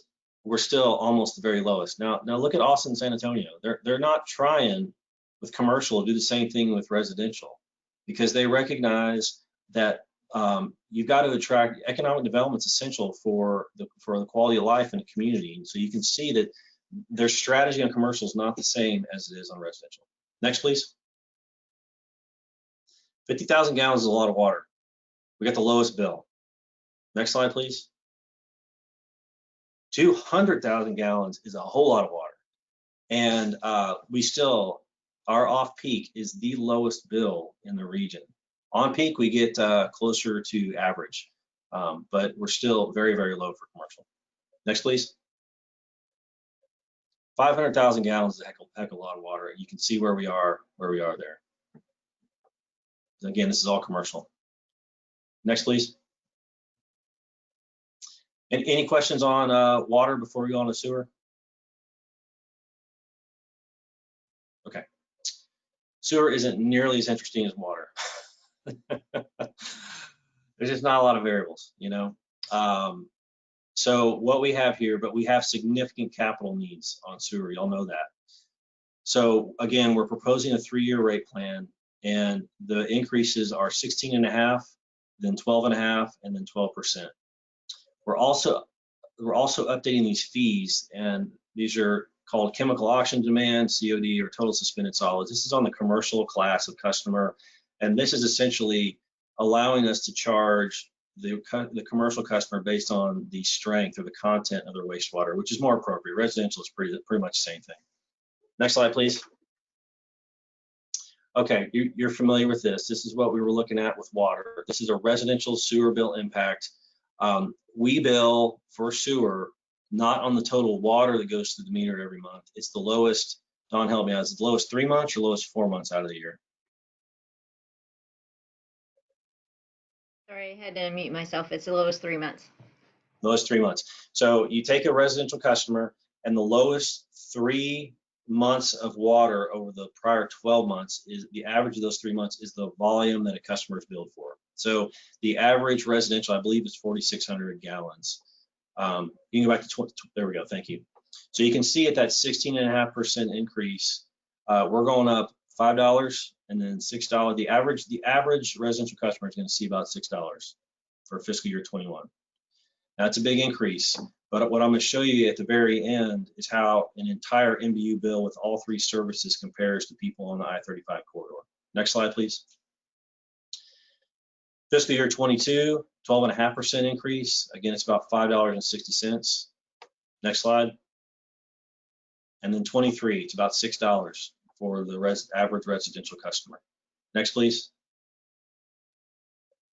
Okay, this is, we're not the lowest. I'll be real honest with you, with sewer, we're not the lowest. We haven't built sewer plants in New Braunfels, and if we put McKinsey online in 2017, and we hadn't put one online since I think early 90s, 91 or somewhere around there in New Braunfels. So we've been able to ride out that capacity, and every single one of our sewer plants is in need of expansion right now, and it's in some phase of it.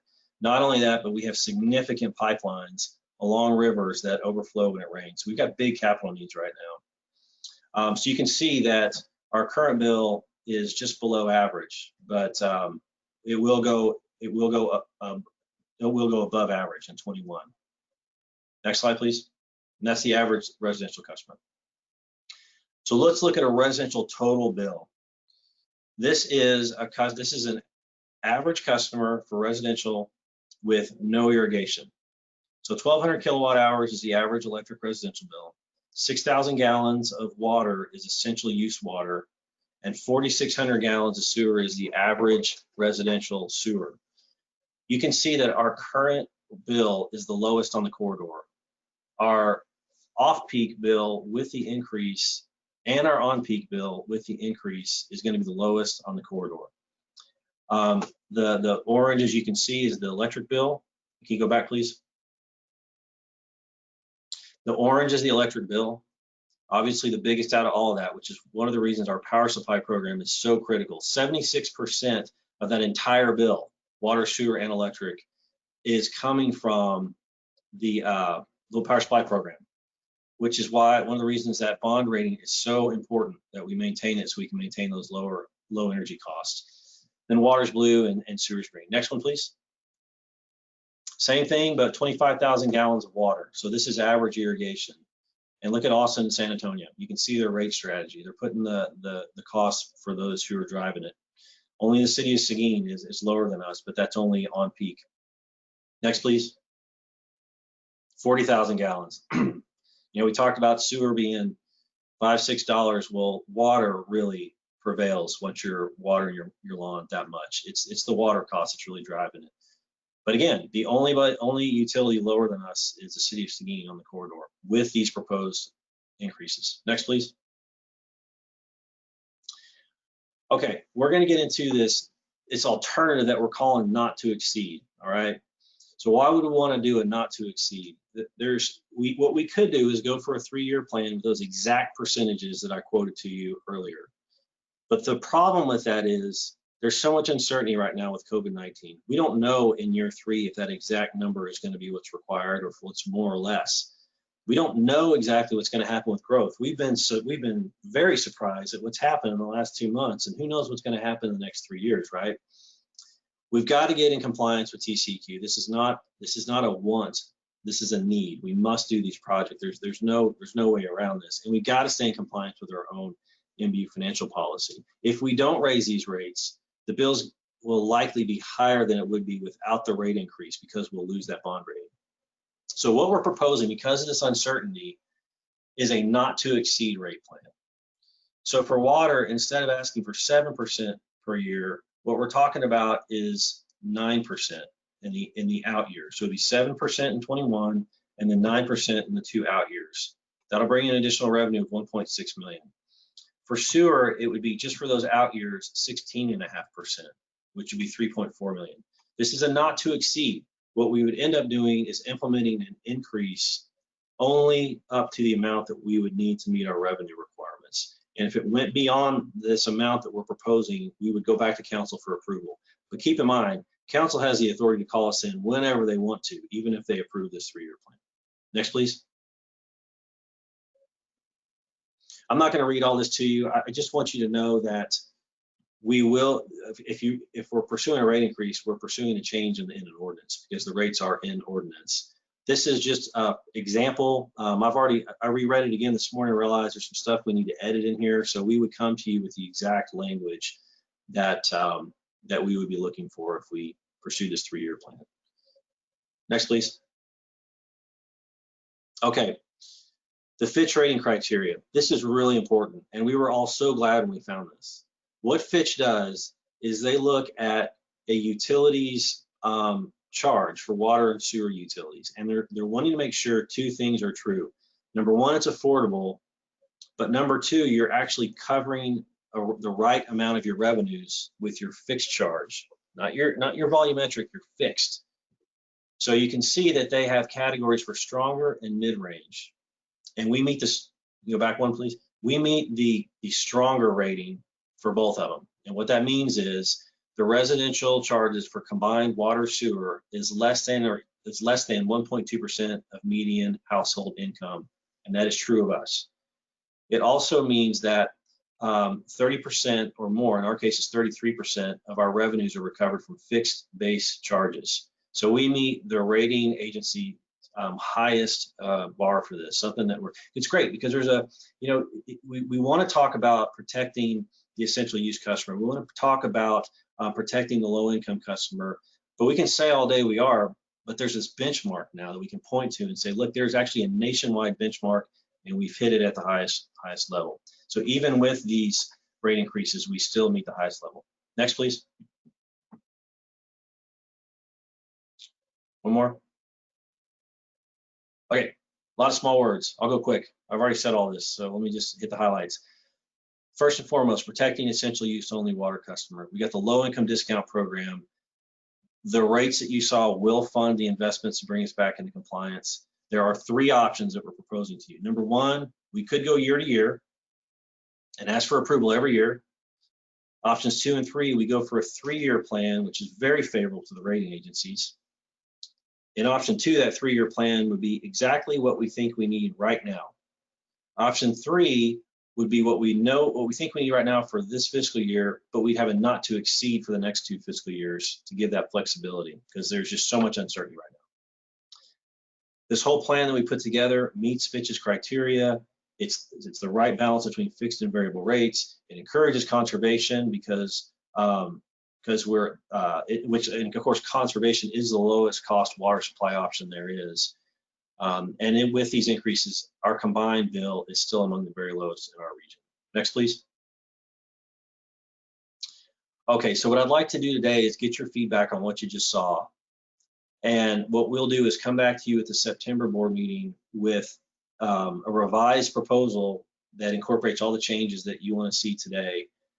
We'll seek approval on that day from the Board of Trustees, and then October 5th, we have a workshop with City Council to present the financial operating plan and the rate design. Then on October 12th, we'll have first reading, October 26th, second reading, and then November 1st would be the effective day of the rates if we were to implement this plan as proposed. Next, please. That's it. You can go back to the other one. Okay, so at this point, I'll open it up for feedback or questions from the board. Ian, I guess my thought is, and I would like everyone to speak to this naturally. I guess my initial thought is I'm never in favor of year to year, just because you start at ground zero, you're square one every year, and the city council doesn't really have much thought, and would appear that we maybe we're probably not planning as we should. But I hate to go back every year. So the option 1, I'm not crazy about. Option 3, I'm not crazy about that because for the same reason I don't care for option 1, because it seems to me, or the interpretation may be that we don't know so much about those out years, so we're gonna give ourselves so much cushion that maybe it's lack of planning, or we're not doing everything we can do. Although we may believe and understand that's not exactly accurate, it just the appearance from the optics may not be as good. I like option 2 because it's consistent and it's planned and it's graduated and everybody can see it. But the provision I would have with that is to say, this is our intent. And as you mentioned, they can always call us back to the carpet and say, hey, this isn't where we want to be, and we want to see some revisions to what your plan may once, how it existed. But if we go option 2 rather, I would always make the provision to say this is our good faith target. We're looking at 7, and then the escalation on sewer, knowing that we're going to come back every year and reaffirm it, so to speak.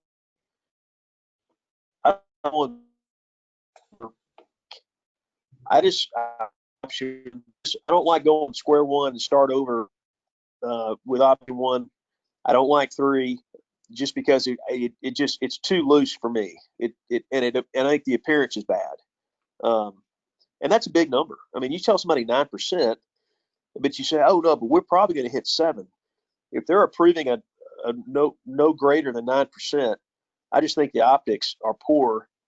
And I don't know I don't want to ever lose the faith that city council has in our management team. And I think if we ask for too much and ask for more variance and margin, I think the interpretation may be we're being lazy or we're just trying to shoot for more than what we're going to need. You follow me? I mean, I like something that's hard and fast with some understanding that we're going to come back and reaffirm it. And that's kind of a contradiction because we're asking for an approval. But I'd almost rather come back and say, hey, we need to be at 8% or 7.5% instead of 7 than to shoot it so far out. I hope I was clear and I repeated myself, but I like consistency and the 9 number. I think we look somewhat irresponsible on option A or option 1 and 3, if that's fair. I guess I have a question, John. I heard you and that option 3, I had some of those thoughts, but I'm curious to know if there was any conversation about year 1 and 2, the 7%, and then the 3rd year not to exceed. No, actually, we didn't, but that's certainly something we talk about. Yeah, and I'd be in favor of that. I just hate to see us say we know what this year is, but next year we want a lot of room because we don't really know. And give us I just think when you ask for so much latitude, I just don't want us to lose the trust that we have, because your team, Ian and Don and the rest of them have done a fantastic job over the years, just digging in and getting good hard numbers. Well, there's so many outside pressures right now with COVID. The world understands that. So if we've got stuff, and that's just one example, but we've got all sorts of things going on. I think we've done such a fine job over the years to gain the trust of city council and a level of comfort. I just don't want to go to them now saying, hey, we want a boundary. We want to keep it between the ditches, but if we can do this, are we okay to move forward? I just think that it doesn't have the appearance I think we want. But I like that idea that Judy says, and here's year 1, year 2, and maybe year 3. We don't know. 3 years and 5 years, that's a long way away. And I think every year we owe them just a reaffirmation on what our plan is, because it very well could change. Yeah, I agree. Well, no matter what happens, we will be there every year because we owe it to them to go and tell them where we are with the plan. Everything you said is true, and there were points that we talked about as we were designing the rates, and it's a big conundrum because we have such big projects we got to complete to get us back into compliance. So on the one hand, we go and we ask for the exact amount, but we know that it's so uncertain right now, right? So there's if we get a 3-year plan, that is looked upon favorably by the rating agencies, which is very important. If we get a 3-year plan and it's locked in to the specific number we think it's going to be today, the risk is council approves it, then we have to go back every year because things have changed. And that's okay. We can tell them, hey, look, here are the assumptions we made, and here is how things have changed. But there's part of the discussion we had was, by having to go back and tell them we were wrong, is that worse than, and does that hurt our credibility more than asking for a not to exceed that's a couple % higher than what we think it's going to be, with the understanding that we go back to them every year and tell them what the actual number ended up being? That's really the conundrum. And I completely understand what you're saying. I get it. What you're saying makes perfect sense. I don't think it makes us look bad, Ian, if we come back to them, and I don't think we ever would suggest that we were wrong in that we don't know what we're doing and we got to come back to you. I think, hey, based on the information we have today, this is the guidance, these are the numbers, these are the rate escalations we believe to be accurate. Based on the information we have today, this is the direction we're headed, and this is the trend we're seeing. But now things could change, and our transparency with City Council is always been, certainly in the recent years, has been, I'd say, well above average. So I think the ongoing dialogue we have with them, and I know to understand the rating agencies, but I think the more candor and the more discussion we have with City Council and say exactly what we're saying. So listen, it's very important for this reason. We have to have our rating agencies. This is good for us. We also want to be fair to City Council. We don't want to ask for too much because, frankly, you know, and in my words, I think it looks like we're being complacent. It looks maybe lazy is probably too bold of a word to use, but it just looks like we're going to grab all we can and get some room and some comfort. But I think if you go back and you say, we may be right back here next year, where we will be here next year to reaffirm what we're doing. I just think this is more of a, I won't say, I know we want an approval, a 3-year approval. I don't think we necessarily need to have the rates, the actual rate increases approved. I think we need to have the understanding approved. I think it's more of a guidance line, or, hey, this is the way we're going to operate. This is what we see in the next 3 years. But I think the process more or less needs to be approved. Maybe year 1, year 2, this is what we foresee year 3. We come back every year just to reaffirm this year and firm up the second year. And it's just kind of a rolling dialogue. But I think we more or less just need to get that process approved where City Council feels comfortable with these meetings. I think the worst thing we could do is say it's hard and fast, this is the number, and then we do look like when we come back and say, hey, we missed it, we're wrong. And they're going to wonder, well, why are we doing this? Why did y'all ever set 3 years? Because you're wrong. And how could you, with all the outside pressures that we're facing, what made you believe you could set 3 years? I think it's more of just a procedural approval or a comfort level that we set and establish, and really we've already established it. It's just something we further with new City Council members, and it's a process. Rusty, what do you think? Well, being first time in this process, I'm got a lot going on through my feeble brain here. Just want to make sure that, you know, 7 to 9 to 9. I don't disagree with you, John. It may be a little bit much to put on the table with that kind of a jump, but I think the communication process, and you're exactly right.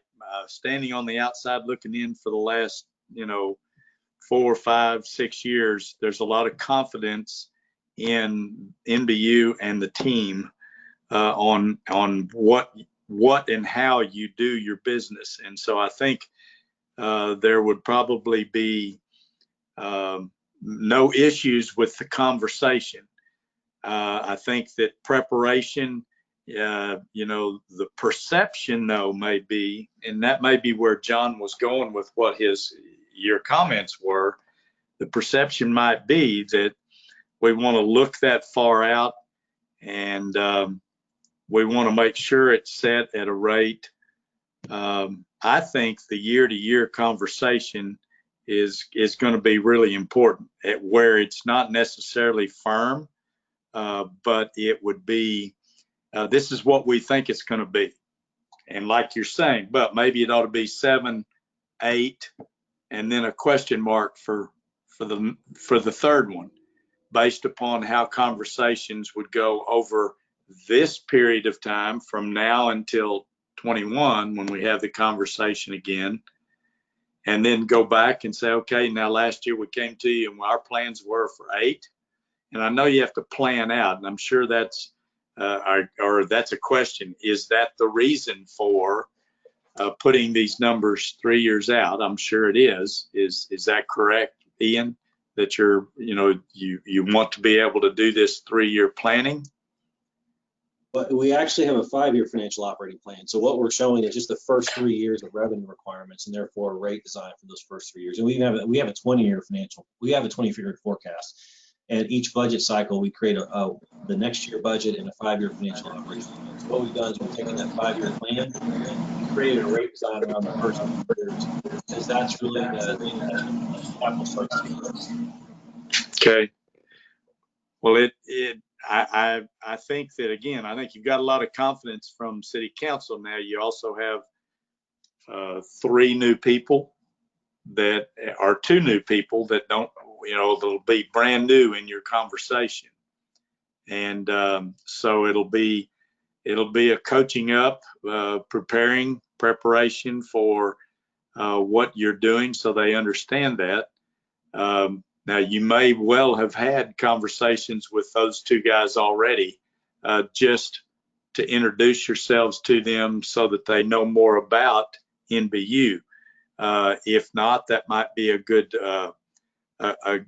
conversation for you and the management team to have, or you and some of the others, is to be able to explain to them what you're going to be doing. I can do that. I can explain to them that, or Robert can do that and know that you're coming to us with this process, these next steps of action, and what they're going to be hearing. But it might be something to do with them individually, if that's not inappropriate for NBU's policy and how you work your business, so that they know, because the other guys are going to know. The other guys have had experience with you coming to them. But I'm not really, I've got a lot to learn and understand better here. But maybe instead of 799, maybe that would be a 78 and a question mark for the 3rd year, and be something that you want to look at, knowing that it's going to be negotiated and probably at least 8, if not going to be going up a percentage. But help me understand, what you have to do to be able to operate efficiently in your plans, the 3, 5, 10, 20-year plans. Hey, Ian, what if we put together, what if we did like a year 1, it's pretty firm at 7. What if we said, and this is all about the good faith and so forth. So, we're putting our best numbers we project out there to City Council.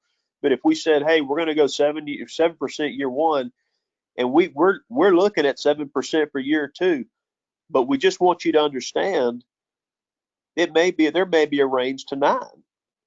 And I think if that's documented and that's communicated, and it's maybe the same thing for year 3, at least when you come back to refresh or reaffirm that the following year, I think the interpretation would be, well, okay, well, you said that last year. You said it may be 7 to 9%. Of course, that's the same thing you're saying anyway, not to exceed 9%. But I think if somebody's going to hear 7 to 9, we think we might could stay in that 7% mark, that area.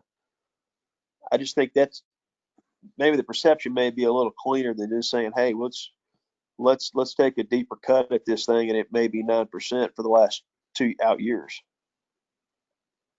So John, Mayor, are you all, help me understand, are you all saying that you are in favor of a 3-year plan or something less than that? Yes, I'm in favor of a 3-year plan.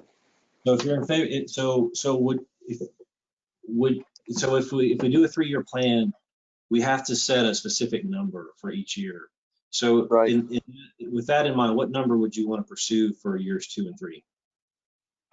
My thought is 7, and Nacho and Judy, please hop in here. I mean, my thought is a 7% number, but footnoted to council that, hey, this is a number we're using, but it's possible and maybe likely that number is going to escalate into 8 or 9%. Let me say this too, that when we go to city council this year, what we're going to do is what we've done every year.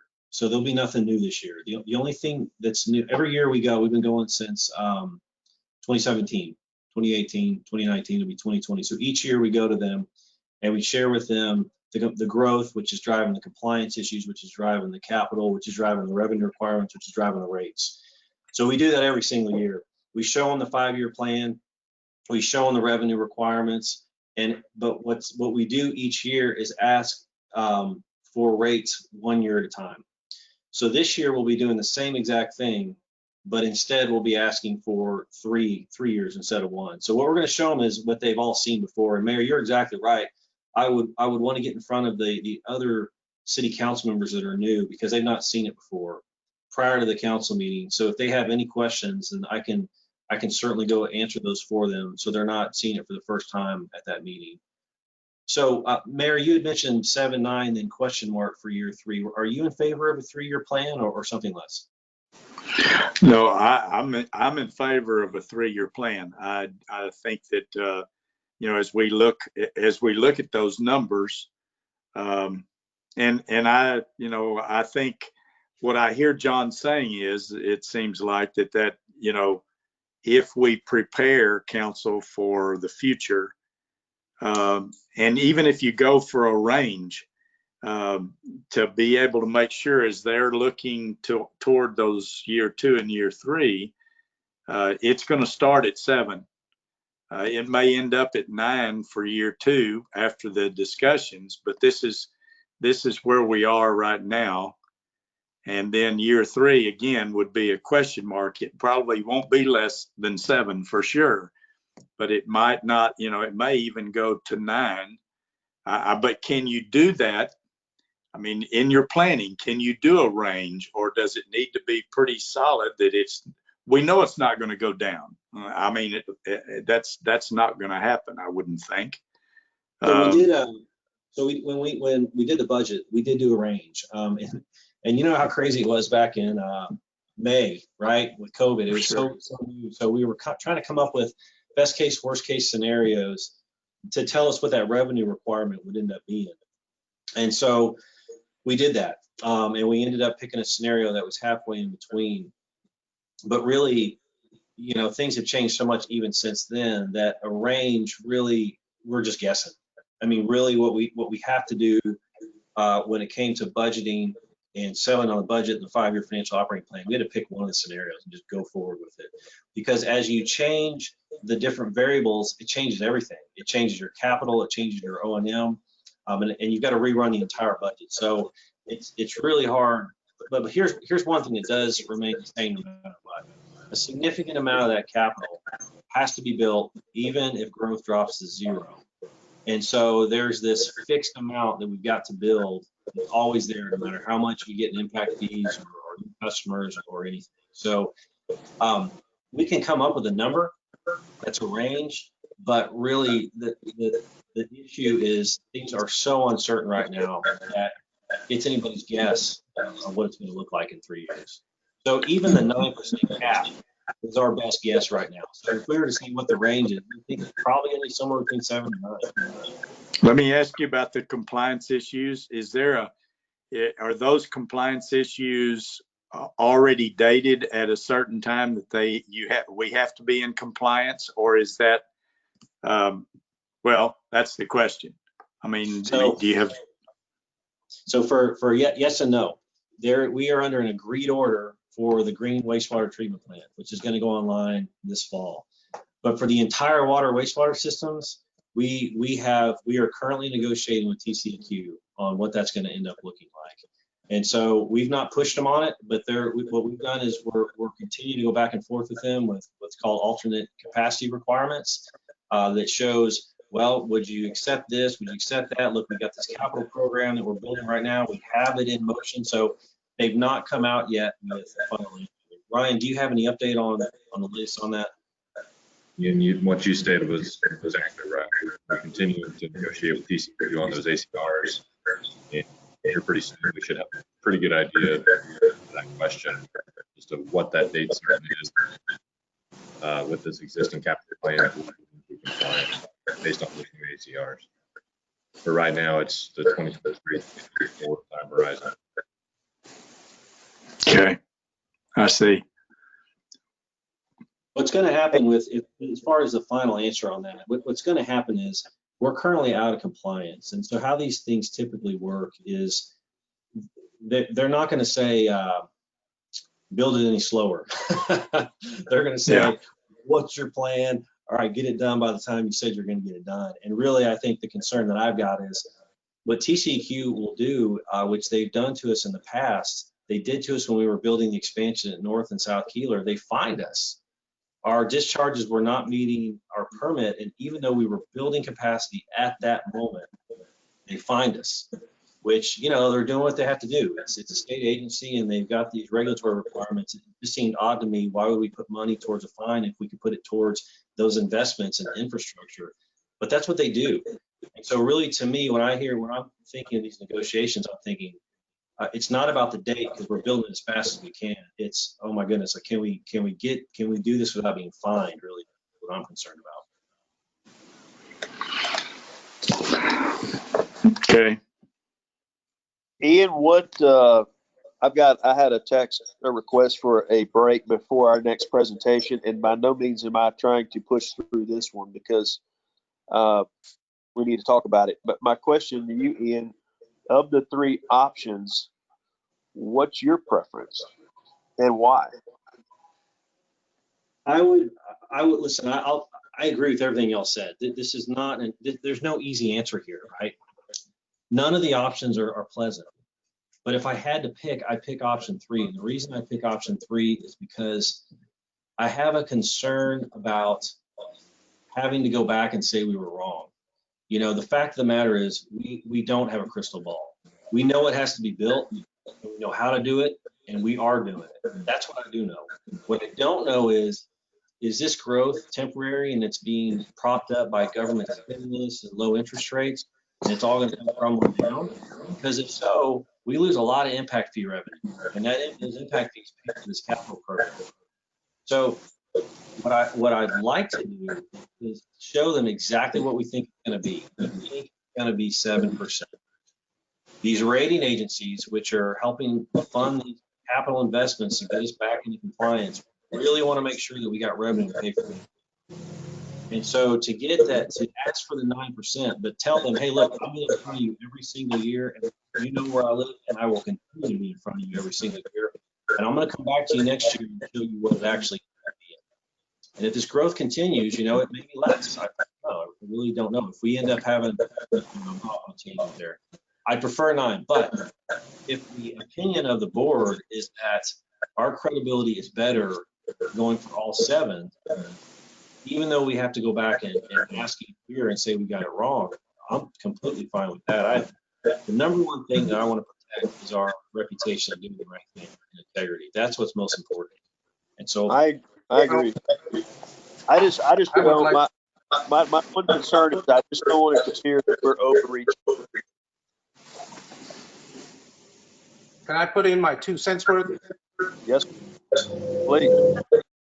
Hey, yeah, I was going to say, we have too many mics on. The feedback on my end, it's becoming harder and harder to hear everybody. Is this better? Okay. You know, this is one of the most important community functions that we're involved in, taking care of infrastructure. You know, we're in a crisis, a pandemic. That's a serious crisis, but it's not as serious as not being reliable. And we have a good reputation of being reliable as an institution. And I think that when you do approach those 2 new city councilmen, that you should stress that we have the kind of institution that is reliable, that does not interrupt services, that we are doing it cheaper than everybody else, and that we can continue to produce that same product. I agree with the mayor and his comments. I agree with John and his comments, but I will support you on your choice of number 3.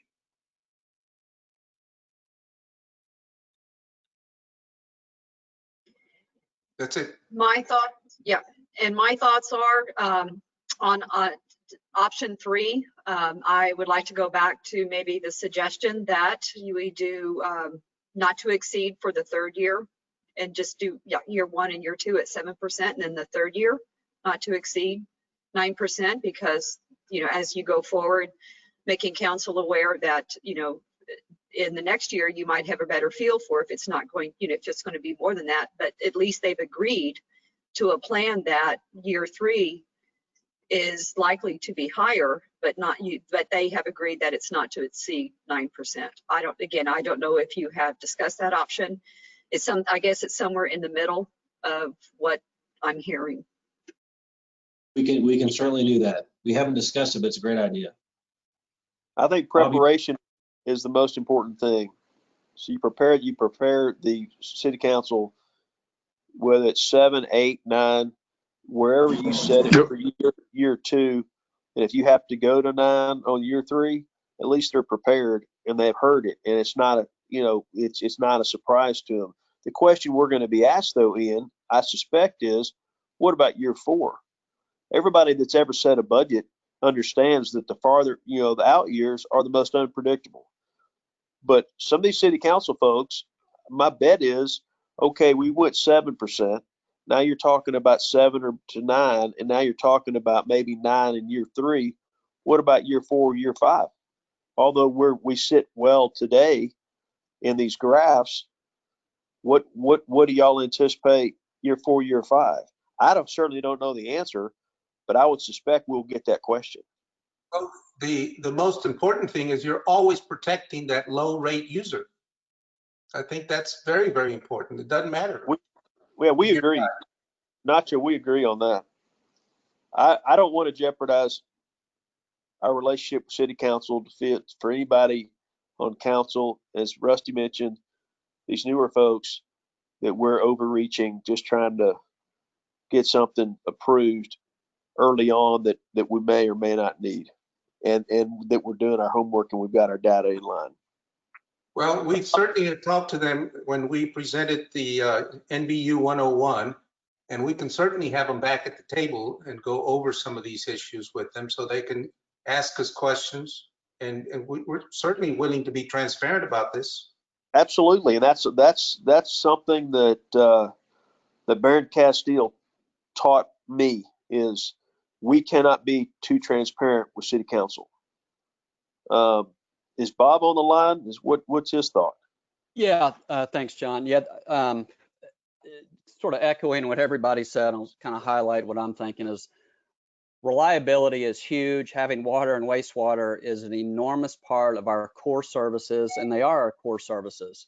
With that, we have a significant capital campaign underway right now, and we just need to make sure that our new council members, and there's new ones every year usually, you have to communicate, be transparent. Here's what we're doing. This, the green water wastewater treatment plan is a $300 million facility. And so there's a campaign, a capital campaign to keep up with our growth.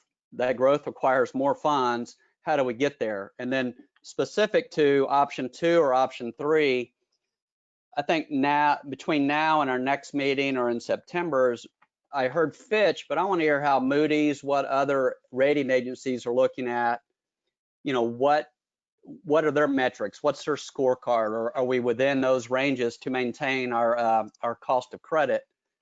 But with council, we're somewhat joined at the hip with them. They're doing their own financial planning right now as well. And so I think while they don't have rates and like we do, they do, I think they have now a 5-year plan. So a lot of this will be familiar to them, but economic forecasting is it's an art, not a science. The closer you are, the more confident you can be in the results. But 4 years out, 5 years out, sure, we need to speculate, but like everybody, we need to have the caveat that this is a best guess estimate. So I think, before our next meeting and the next 2, before we move ahead, we need to see if this would impact our rating with the different agencies, and I'm sure our bond counsel and bond advisors could help us with that. But then, like always, I think relationship with council members is crucial, and telling them what we're doing it, why we're doing it. And the same time we showed it a little bit earlier, Ian did, is here's where, with these different increases, proposed, here's where we would be based to our, other folks in the area, other utilities in the area. So it's just a constant communication, but then also some financial forecasting, some of which I think we're pretty tight on, and others of which, I mean, who knows? So, drastic things can happen in 6 months that nobody expected. That's it for me. Ian, just one more comment. I mean, and I'm learning so much from this discussion. I appreciate everybody being a little patient here. I'm just wondering, what about an option 2.5, 7, 8, and then a not to exceed 9%, and that gives the increase that might be important to be able to do your ciphering on over the next months for just not knowing and not having the crystal ball coming very clear. And then you would go into that third year with a not to exceed for 9, and knowing that you did the increase, the 1% increase for a year, which would be firm. It's not going to be, it's not to say it couldn't go 8.5 if we needed to, because you're not using the not to exceed. And I know this is, again, it's all blurry because of the unknowns. I know that's what we've been discussing at City 2, and there's a lot of concern on the part of all 6 other council persons about the fact of people not being able to afford things. And your low income discount program, like Nacho mentioned, I think that's important for these 2 new guys to know about. I don't know that the other 4 or the other 3 may remember it, but I'm not sure that either one of those guys know about that and how firm that is for those folks. And so I think that's really important for them to hear, even with the increases that you're considering. So I don't know, that just throwing that out on the table. Again, rambling, sorry. Don, do you have any thoughts that you want to share?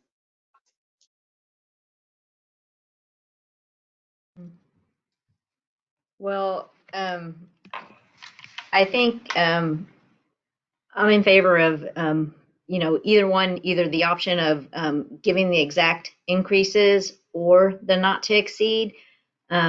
Each year we go through the planning process and we see what those revenue requirements are. They do change each year because all the parameters change that you're inputting into that process. So even though we're showing, if we go with option 2 and do the 777, and for sewer this 16.5, 12.5, and 12, we may have to go back in the next year with a different amount. So, and growth is going to really impact that. We don't know what's going to happen with growth, and we don't know what's going to happen with impact fees. So that's a big portion of how we fund things. So, even going not to exceed, that may, depending on what happens, that may not even be enough, and we would have to go back anyway. That's the spook I have, Don, is if we say not to exceed 9%, I think if we said not to exceed 9%, that's pretty strong. And then if we come back and say, hey, we missed it, we're going to be at 10. We're going to be at 9.5. I think that's a worse conversation to have than would be to say, hey, we shot for 8 and we're going to be a little higher than 8. But if we say, hey, we're not going to exceed 9, and we come back and say, well, we said we weren't going to exceed 9, but we're going to exceed 9. We need more. I mean, maybe that's the same conversation to most people, but it's not to me. If I say I'm not going to exceed the speed limit, I don't exceed the speed limit. But once you get past that parameter you set for yourself not to exceed, that to me is that's a harder conversation than to say, hey, we shot for 8. This is where we think we'll be based on the outside pressures and the capital programs and all the stuff we know we have to be reliable. But we thought it'd be at 8, and gosh, it's gonna be 9%. I mean, it's got to be there. I mean, we got to support the capital program. Right. But I think if we say not to exceed, and we come back and say we got to exceed, well, that we've just blown our parameter, and that to me is a worse message. Right, we lose credibility. And, you know, we can always, if things change, I mean, we can definitely discuss that and explain it. So, and we really don't know what's going to happen. So.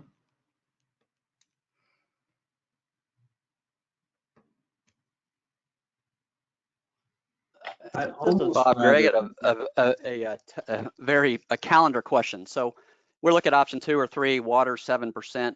When would that, what's the calendar item again, Ian? When would that go to council and that would take effect September of next year? Or there it is. No, yeah, that's what. There's Oh, this year. First and second reading yeah. October, November 1st. Yeah. Okay. Yeah, it's pretty quick. Okay. I will say one thing, doing a 3-year rate plan, it does allow us to get those rates into place August 1st, which is the beginning of our fiscal year. So right now we're going to council for the readings October 12th and 26th. So we cannot put those rates into effect until November 1st. But if we do the 3-year rate plan, then we are able to put those into effect August 1st of the fiscal year. So we have that revenue for the full year.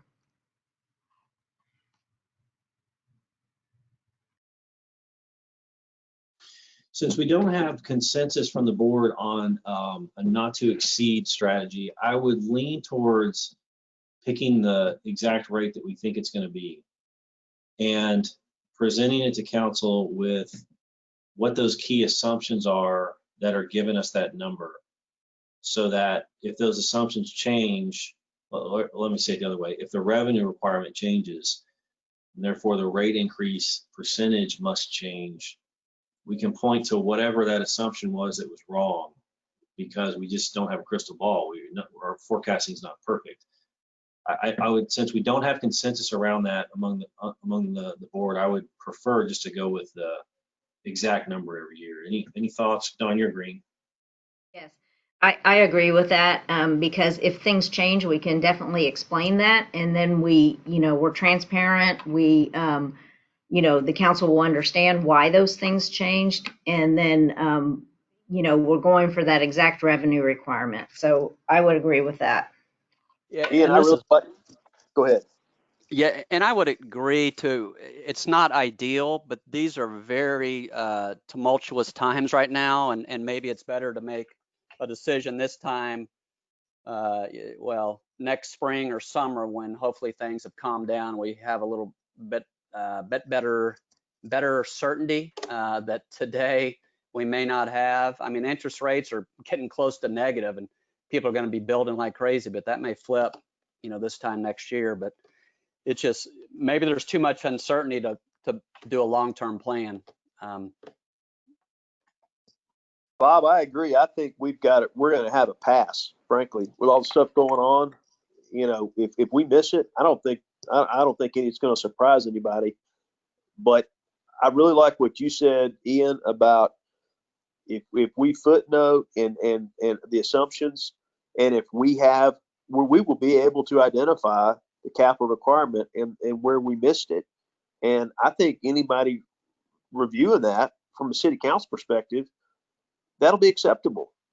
When you can say, hey, these are the parameters and these are the assumptions we made, and these assumptions 1, 2, 3 are the ones that we missed based upon X, Y, and Z.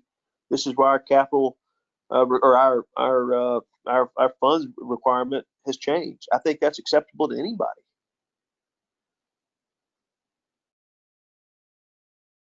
Okay, are there any, again, whoever's got the slides, first of all, thank you again for doing this for us. Can you go back to that summary slide where we can see all those percentages? Thank you. Are there any, let me hear from each member of the board. Let's go around the room here. What I'm proposing is we go forward with option 2 and bring that to you at the September board meeting. Is there any objections to that? No, sir. Well, we No did, objection for me. I have no objection to that, but again, there seemed to be, I mean, do you want to keep the water at 7% all 3 years or 7, 7, 8? I just heard a variety I'd of say thoughts. you modify it. I'd say you modify that, Ian, you and Don and your team. I think y'all just bring it back. If that's the option we're considering, then if it's 7, 8, 9 or 7, 8, 8, 7, 8, 8.5, y'all just put the numbers in. Whatever y'all say the numbers are going to be, I'm going to support them. The fact that you put 3 numbers in 3 years together, whatever those numbers are that y'all think we need, I'll support that because that's hard and fast. If we miss an assumption, City Council will understand that we missed it. We're working in good faith and we just missed it. Okay, got it. So I got you. So we'll pull out the not to exceed. We'll take a close look at those numbers for all 3 years and make sure that based on the risk that we're facing of uncertainty, those numbers are as good as we can get them right now. Absolutely. I like that. Yeah, and I would almost start with that when we talk to council. This is where we are today. It may change, but here's what we have based on our best forecasting, and while also we have a significant financial need. And if I just may offer up, this is, I guess, a semantics thing. You know, I've heard a couple of times saying, well, we're wrong or we missed it. I would prefer that we speak in terms of, you know, forecasting. When you go far out, it's harder to forecast. And as we get closer, we get better. So, you know, we're not out there intentionally trying to be wrong. It's just, it's a part, like I think, Bob, you said, it's an art. So maybe just be mindful of when you go forward to council in the future and say, sorry, we were wrong. Well, one, I don't think we were wrong. It's just that we have better information and we're doing a better job. So that's just, I was picking up on that and it just didn't feel good to me. Thank you for that. I appreciate it. Coach Streety said one time, always speak in the positive, never the negative. I never said don't fumble. I always said protect the ball. Always remember that. Yes, it's very important. It's about the messaging. Yes.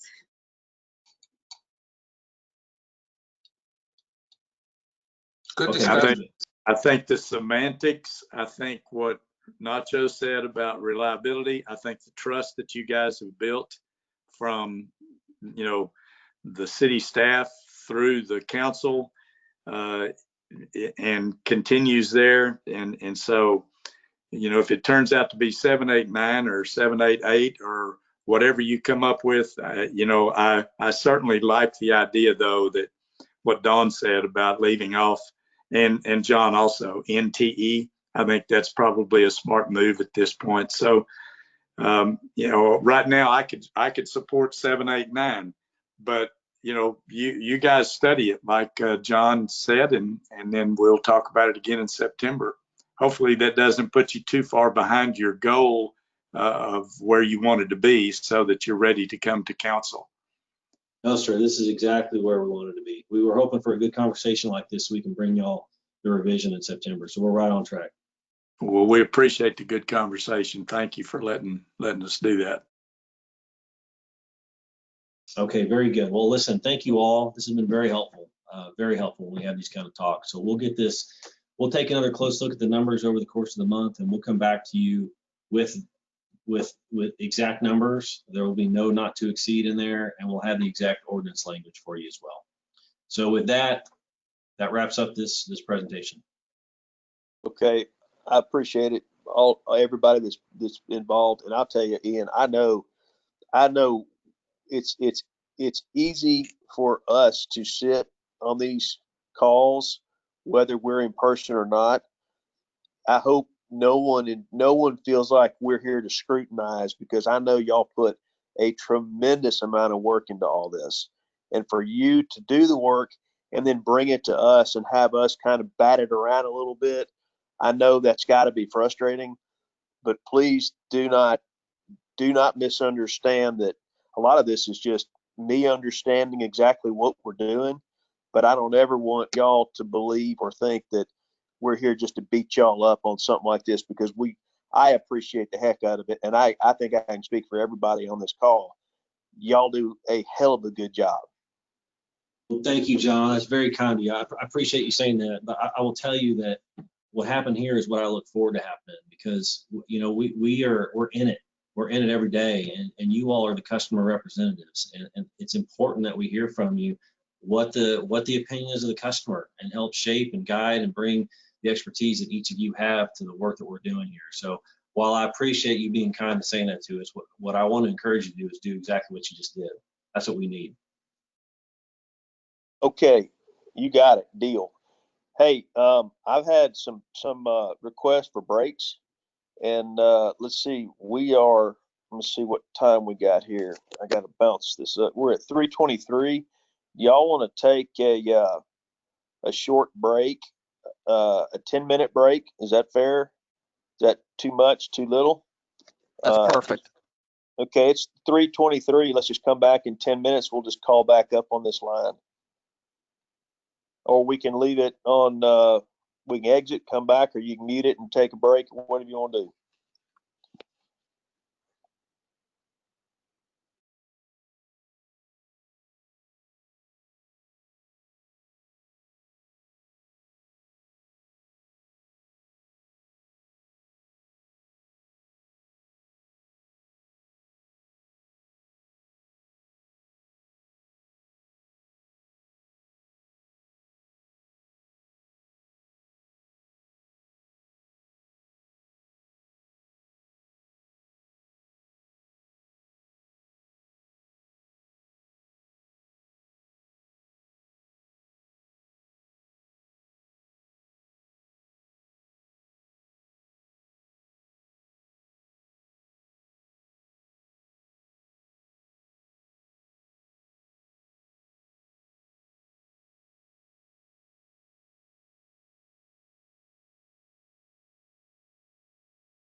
Okay, we got everybody back. Bob Gray's here. Brockman's here.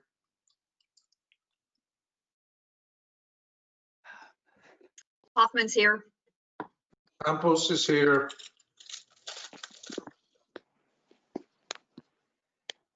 Taylor in the house. Yes, I see Nancy. We must be ready. Okay, let's see. Let's get back into it. This takes us to item 3, presentation update on the headwaters at the canal. Yes, thank you, Board, for providing me this opportunity to give you an update about what is happening at the headwaters. And I appreciated the break in between that last heady discussion. So look forward to sharing with you what's happening out at the headwaters. Next slide, please. So just wanted a little refresher on the recently revised mission and vision. Actually, I think we did this last year to strengthen the relationship between the community and nature by showcasing the significance of the Comal Springs. And I've been reminded recently, you know, how important that last part of that mission is, showcasing the significance of the Comal Springs. Right from the beginning of this project, there was a recognition about how vitally important this piece of property is to the community, and that people don't protect what they don't love and understand and appreciate. And with the kind of growth that we've had in the community, I'm afraid there are many people who don't really understand, you know, why the city of New Braunfels is here and why people have been visiting this site that we have the privilege of stewarding for thousands and thousands of years. And so that part of the mission is really important.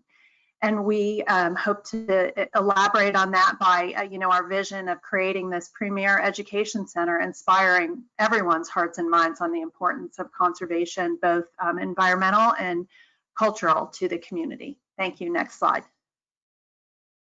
And so we intend to fulfill that mission and vision through these 4 pillars: education and demonstration, inspiring that lifelong practice of enjoying, protecting, and stewarding our cultural and ecological resources, and those who live in, make decisions about, and also visit the Texas Hill Country. And we'll do that by targeting some primary audiences. Really, this one is pretty much everybody, but we'll focus a lot on our youth and community decision makers, and regionally too, families who come here. Protect and conserve is our second pillar, or maybe our first, I'm not sure. Ensuring the protection and conservation of the Comal Springs and the river system, and including the headwaters and the endangered species that it supports. And again, you know, just trying to really make sure that people in our community know and understand that. Create community here. You know, we're really excited to provide an innovative, nature-oriented gathering and meeting space that builds that regional ethic of valuing our cultural and ecological resources, and partnering in research, conducting research that allows for exploration and discovery of this, you know, in quotations, new site, connecting New Braunfels with regional science and social science. And we have a couple of different ways that we're working on this, but what we continue to hear from our technical advisory team, you know, is this is a great place to translate science and facts to the community and help them really understand that. And we hope also to engage our youth and our citizen science in a lot of the work to be done here. So next slide. So the way that the headwaters fits into MBU's strategic objectives is really through 2 of the tier 1 goals. The first, maintain that competitive bond rating, and we'll do that by finishing out the master plan with help from the community, and working on creating a nonprofit organization that will become a more self-sustainable and organization that can operate without so much sole support from MBU, but really become more of a community driven organization. And then also, obviously, that, being the responsible steward of our resources, and we'll do that by monitoring the restoration and the maintenance and the programming. That's what we call it, as our funding focused programs. But really the piece of that ties into the stewardship is that our programs will focus on water and conservation and protecting our native habitat here. Next slide. And so just to remind you, this is the master plan for the site, or a rendering of the master plan. We're working to instill confidence and pride in the headwaters through successful fundraising and construction of the priority elements within that plan. And I'll share with you in a minute what we're going to do next. Right now, one of the limitations that we do have in implementing the programming that we have already identified and that we're working on is the conditioned space and restroom facilities that would be open to the public when they come to visit. And that has limited our capability to do some of that programming. We've also heard from the neighbors in the community and just the donors up till now that it's really hard to see lots of times the work that has gone on already because there's no street presence that has been improved.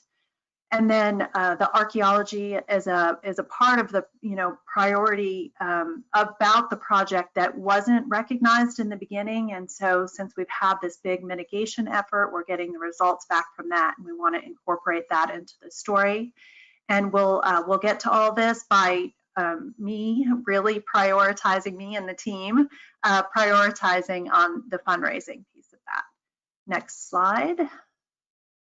And so the master plan, as I mentioned, the priority elements, this is what we have identified, and it's not easy.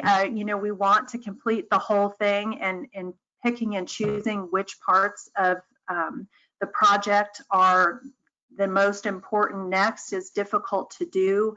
But again, we, as I mentioned, we really need that conditioned space. So when we book a field trip, even if there's bad weather, we have somewhere where the kids can come, or if we book an event, when they're planning on having it in the outdoor pavilion, but the weather's inclement, we have an alternative space, and we have restroom facilities where we don't have to bring in porta potties or worry about imposing on our environmental affairs team and our small office space, and the restroom facilities in there aren't sufficient anyway for larger groups. So we've focused on this main building. As you're looking at the slide, along to the right-hand side is Klingeman Street, and up along the top of the slide would be Lakeview. So that's the main warehouse building. If you came out to the archaeology excavation, it was where we were processing the artifacts. And so it's the main entrance in from Klingeman is that site approach at the bottom, and then the main building. You'll notice on this slide that as part of the budget for this area, the biggest expense on this piece of the project is the building A base. So it's removing what's there already, stripping it down to its foundation, making any repairs to the foundation, improving the steel structure, putting on the roof and the building elements or envelopes. That's the biggest expense. And then adding the other components of that building, which include that multi-purpose conference space, the outdoor exhibit or education pod, and the administrative offices, is still significant, but it's not the majority of that, and the site approach. So that's how we came to this part of the project. And I'm just going to go 2-3 more slides, and then I'll stop. And if you have questions, let you ask those now, unless anybody wants to jump in right now. Okay, next slide then. So just to give you a visual again, this would be we would be coming in through the main entrance. The conference space would be on your left there. You can see kind of that screened and wooden slats in the middle. That's the education pod.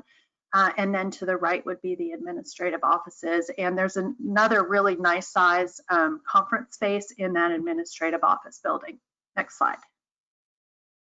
And this is just a rendering of the conference space. You can see the natural lighting. There's natural ventilation in there too. Lots of great new kind of technologies, and it will be a great space for the community to use. Next slide. Okay, so in order to do that, we have some additional expenses that go along with that for our total fundraising goal for this part of the project. We've included a FF&E, furniture, fixtures, and electronics to that construction amount, design and professional fees.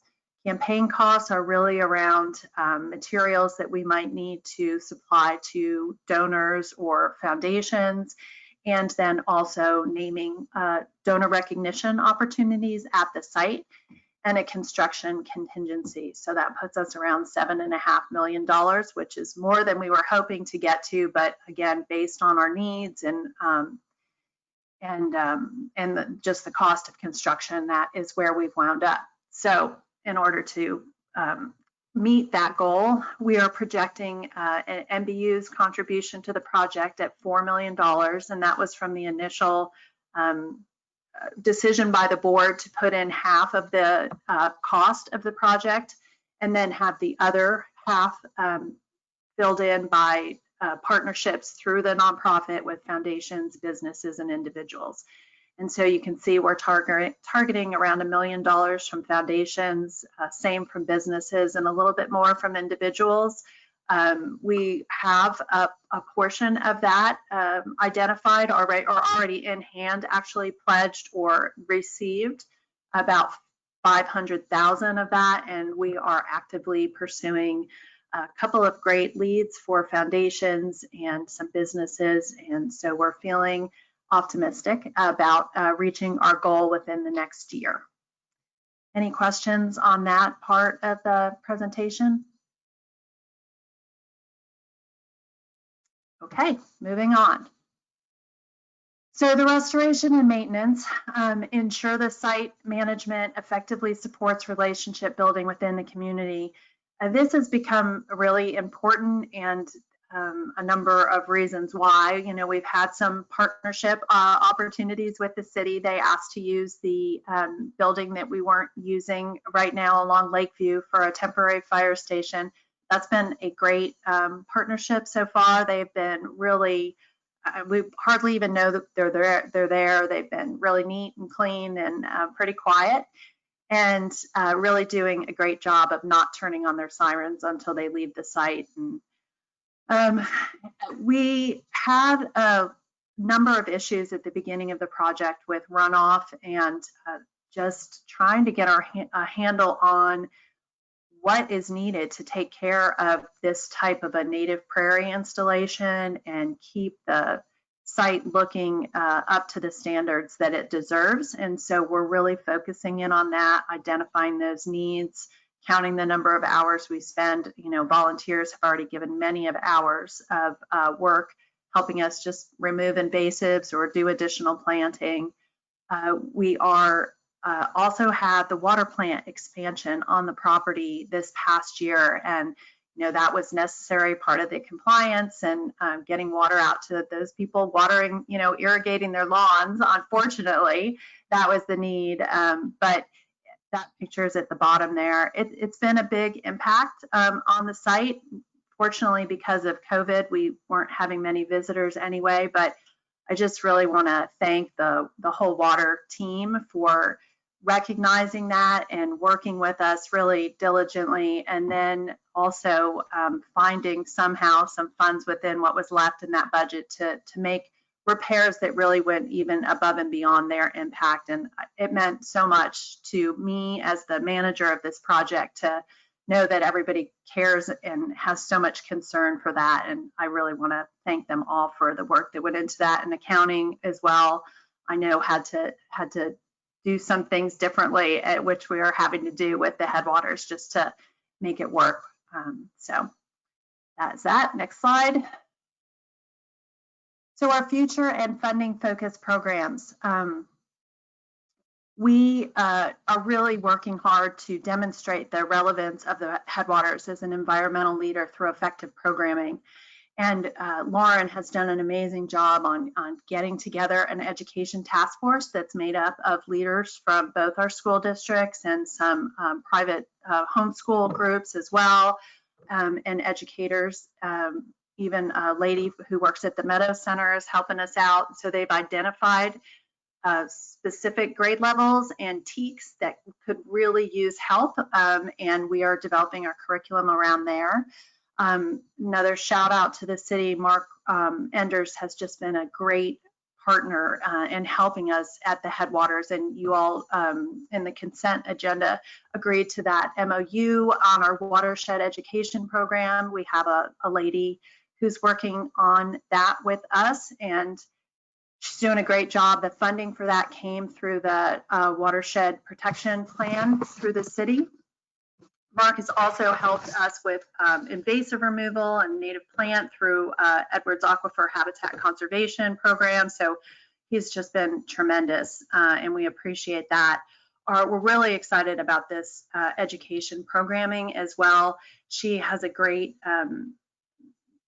understanding and a passion of mine is really making these programs mindful so that they're engaging students when they come to visit our site, not just rote, sharing of information, but giving them the opportunity to reflect and connect to nature, and so that they learn these lessons really, really well and take them to heart, if you will. I mentioned some changes on implementation during COVID, but we are still doing some programs. We have our SEAM series. We're just limiting numbers, giving parents the opportunity to pick up a package and do it at home, and we'll continue to do that throughout the fall or as long as they need us to. Maybe do some virtual programs as well. We launched our research partnership program, so anyone can apply on our website to engage in citizen science or more formal research at the site. We use our technical advisory committee to review those requests, and we haven't gotten any yet, but we hope to get some soon. Next slide. Okay, and the nonprofit sustainability.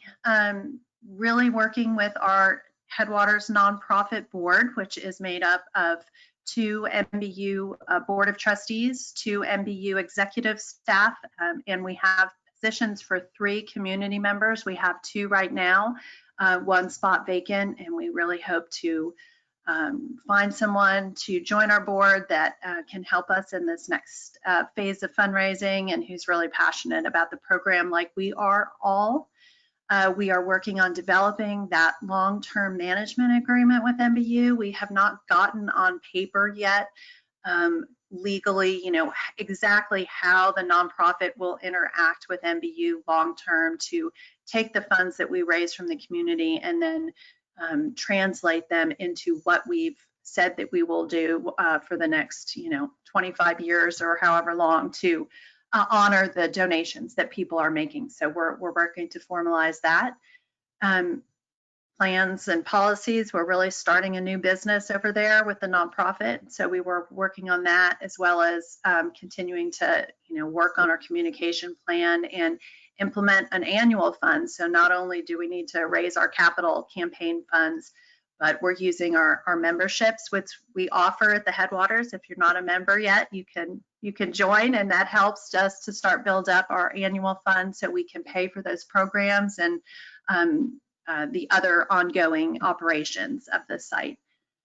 So that's that. Next slide. One of my last, and I just wanted to end with this slide and a thank you slide, because this shows the picture at the overlook of the Comal Springs, and it talks about the evolution of the springs. And I think it's so fitting that, this place that, again, has been visited by people for thousands of years, maybe as part of the creation story of the people who traveled through this region thousands and thousands of years ago, became the, water source, the original water source for the community of New Braunfels, was industrialized, and now it's being given back to the community as a really, sacred and beautiful place for them to enjoy. And so we're excited to continue that evolution story.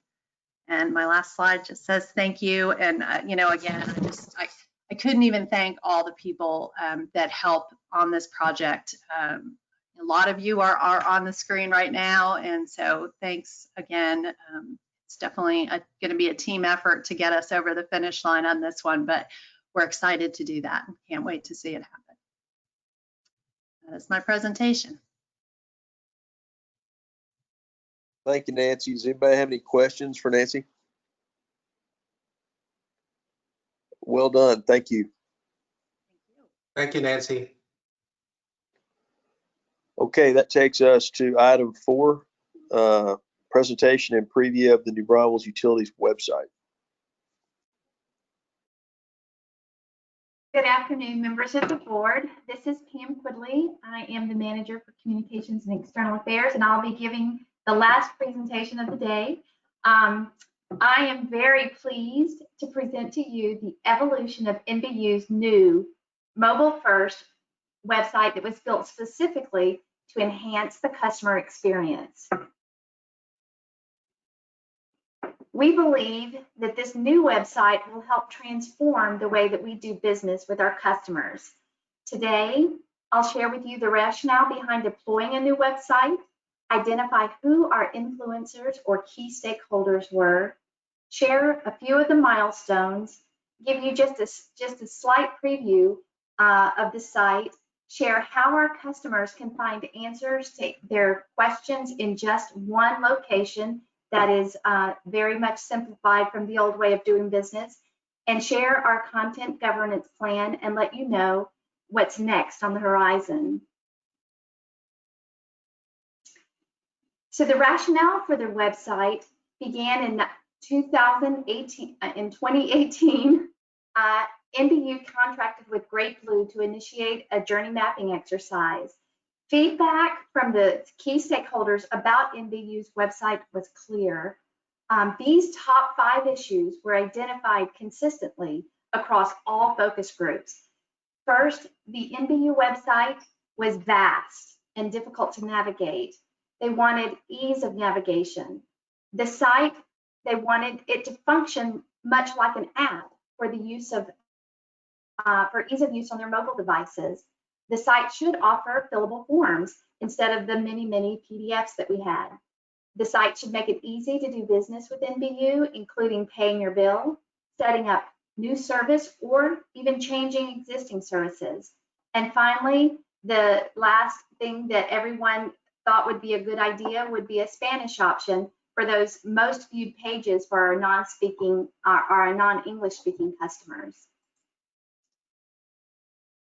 So what we did was we solicited feedback from across all of NBU's customer base so that we could ensure that all lines of service and customer needs were considered. Our key stakeholders, or those that influenced the decision making, were our residential and commercial customers, our developers, our community leaders, and each one of our NBU employees. After receiving the feedback, we determined that the old site did not have the capability to meet our customers' expectations.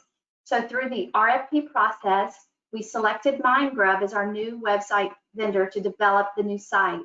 Then in August 2019, the kickoff for this project began. By March 2020, we began working on cleaning up the web content with help from internal stakeholders from every line of business. Once the content was approved, then we began transitioning the content to the new website. Before releasing the site publicly, we wanted to ensure the content's integrity, confirm that all the links worked properly, and navigation was simple and intuitive. In early July, we soft launched the site to all NBU employees, external focus group participants, and to our developers. And we asked for, and we definitely received feedback from all of these groups, and we took that feedback and we incorporated it into the new site. And then on July 29th, 2020, we launched the new secure NBU.com to the public. Now, on the next few slides, I hope you'll allow me to just give you that brief preview and share with you just a few of the most significant changes. First, please note on this, the IP address on our legacy site, it's HTTP. It doesn't have an S at the end of it, signifying that it is not a secure site. Confidential data cannot be shared securely through that website. You'll notice over there, if you were looking, that the homepage is very text heavy.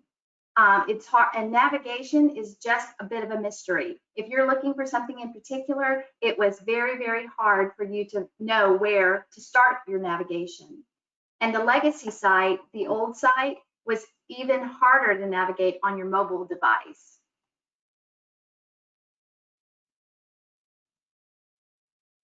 So if you'll notice the new site, the IP address is HTTPS.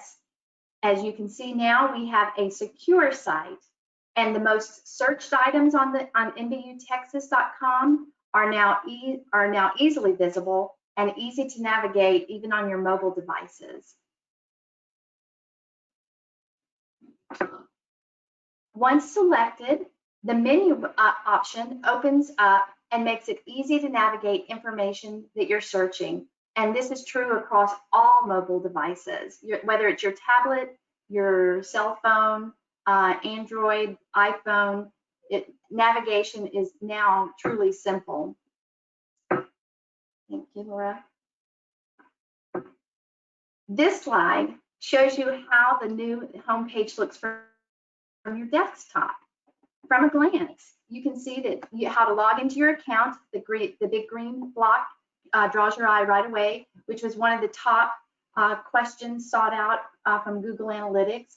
You can see the daily water stage reading, find out if there's an outage, view the most recent news releases, find out about events, and of course you can see on our footer there's much more information right at your fingertips. If you'll look up at the top right page of the homepage, you'll see the menu button. Let me demonstrate how easy it is to navigate the entire site from here. And I'll need Laura's help. And Laura, if you'll open up that menu button. And you'll see right here, we've categorized an entire site into these few blocks, if you would. Laura, if you'll collapse about, here you'll see all of our company information, our governance, careers, planning, and infrastructure. Then when you go to ways to save, we group that by water savings, energy savings, and rebates. In our residential section, you'll have your residential services, all of them are there, your account information, all the questions you may have, and all of the resources right there at your fingertips. Under commercial, we've done pretty much the same thing. Under your services, all of the things, stop, start, and transfer service. These are the services most looked for according to Google Analytics. Then under your account, you have all of the account information. And again, the resources you may need when you open an account or if you need help with other services. Under the developers tab, new construction is very prominent. Those are all of the pathways to get to what you need when you want to start new services, resources that you're going to need, and a frequently asked questions page that seems to be very helpful already. And then under community and safety, we have grouped community items that people look for most often, our education programs, and also things that are related to safety. Thank you, Laura.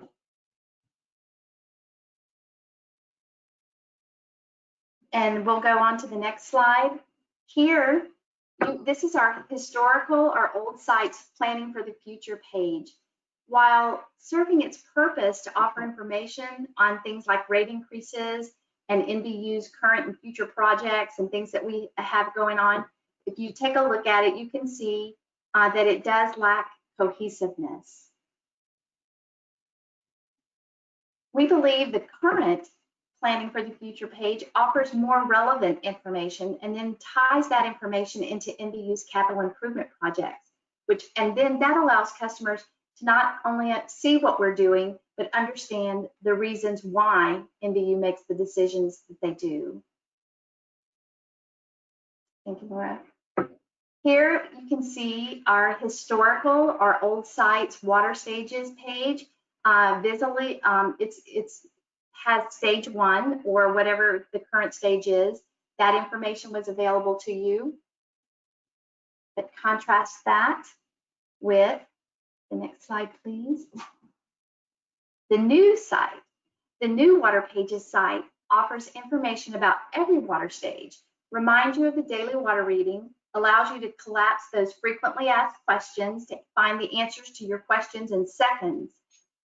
One of the things that I hope you find unique about this page is information on this one page was buried throughout multiple pages on the old site. Next slide, please. Here's one of the more significant changes. We chose this one because if you see the historical payment options page, the payment options, just to find it was difficult to navigate. When you had to find the right green bar and the right drop down, and then find that drop down, and then once you found what you needed, you had to be prepared to read a lot. Contrast that with our new payment options page. Customers can now easily navigate the payment options from this page by simply collapsing the particular option they want to know about. If you'll look up there under MBU Care Certificate, that's just an example of if you collapse one of those payment methods, it'll bring up the description and of course contact information. Thank you, Laura. Now, here is my favorite thing to show you. We think this customer service page is one of the new site's most significant improvements. I'm not able to contrast this page to the old site because the information you see here was scattered throughout the old site, making it very difficult to find. Customer service representatives told us that they often had to help customers navigate the website just to find the information they need. You can see here clearly customer service options are right there at your fingertips. Today's customer service page offers a one-stop shop right at your fingertips. If you don't see what you're looking for, you can choose an option from the "What can we help you with" section that's located up there in the orange block. Once you choose the option and press go, a new pop-up box appears and it'll give you a description of that item and the contact information for each and every department. Next slide. If a customer were to choose understanding your bill, they would see a sample MBU bill. There on the bill, you'll notice that there are blue, orange, and green interactive dots. The dots are color-coded for each line of business, and when you click them, each one of them will explain how that particular charge is calculated. This was designed to educate the customer and about their bill and avoid them calling customer service for explanations. Now, our content governance. Now that we have a more responsive and updated website, how do we ensure that it doesn't become a repository for outdated information? Well, the Communications and External Affairs team developed MBU's content governance. This will guide the roles and responsibilities of not only me, but every person on our communications team. We'll have quarterly reviews that'll be conducted with each stakeholder or each department to ensure that content accuracy is ongoing and up to date and is meeting the needs of the customers. The departments know what the customers are asking when they call. So we definitely want to be able to have that there on the website available to them. The site's privacy policy will be reviewed annually to ensure compliance, and our Chief Communications and Strategy Officer oversees and sponsors this endeavor. Next slide, please. Providing an enhanced customer experience is our true north. We understand that customers' expectations evolve. Therefore, we must always be looking ahead to meet those expectations. So plans are in the works to upgrade to Laserfish for our forms. The Laserfish software will offer security and records retention requirements will be met that are not currently available with our interim solution, Jot Forms. We also are looking at offering a Spanish translation. I think Melissa touched on that in her presentation for those most accessed pages. And this concludes my part of the presentation. I thank you for your time, and I'd be happy to answer any questions you may have. Pam, I don't have any questions, but I was following along on my cell phone while you were going through this, and I can testify to the ease. Thank you so much. Thank you. And if ever this is true, I would say this to each one of you. Like Ian had said earlier, he enjoys the feedback. Our team enjoys your feedback. If there's something that's not there or something that should be there that we can do, please feel free to reach out to us. Tell those people that do business with us. We want to make it easy for them to do business with us, and we welcome your feedback. That's exciting. I can't wait to pay my bill online. I do it on the phone now. That fellow's not as fast as I am. I'm talking about the robot too, by the way, not the customer service. Does anybody have any more questions for Pam? No, thank you very much. That was very good. No, it's exciting. That's good work. Okay, that takes us to item I, executive session. The Board of Trustees may recess in executive session for any purpose permitted by the Texas Open Meetings Act, including but not limited to: 1, consultation with attorney regarding pending or contemplated litigation and other matters protected by attorney-client privilege, Section 551.071 Texas Government Code. Number 2, power supply resources, competitive matters, Section 551.086 Texas Government Code. Item 3, personnel matters, CEO evaluation, Section 551.074 Texas Government Code. The Board of Trustees, upon reconvening in open session, will discuss and consider any action, if necessary, regarding closed session items. So I have got 411. We will sign off on this site, so to speak, and we will go into executive session. Do y'all want to, let's see, what did I say? It's what time have we got? 4:12. How about 4:17? Give us 5 minutes to make the transition.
We're back in open session. It's 6:15. And do we have any more business to come before the board? Anybody have anything? No, sir. Okay. If not, y'all have a great evening, and we stand adjourned. Thank y'all. Thank you. Good day.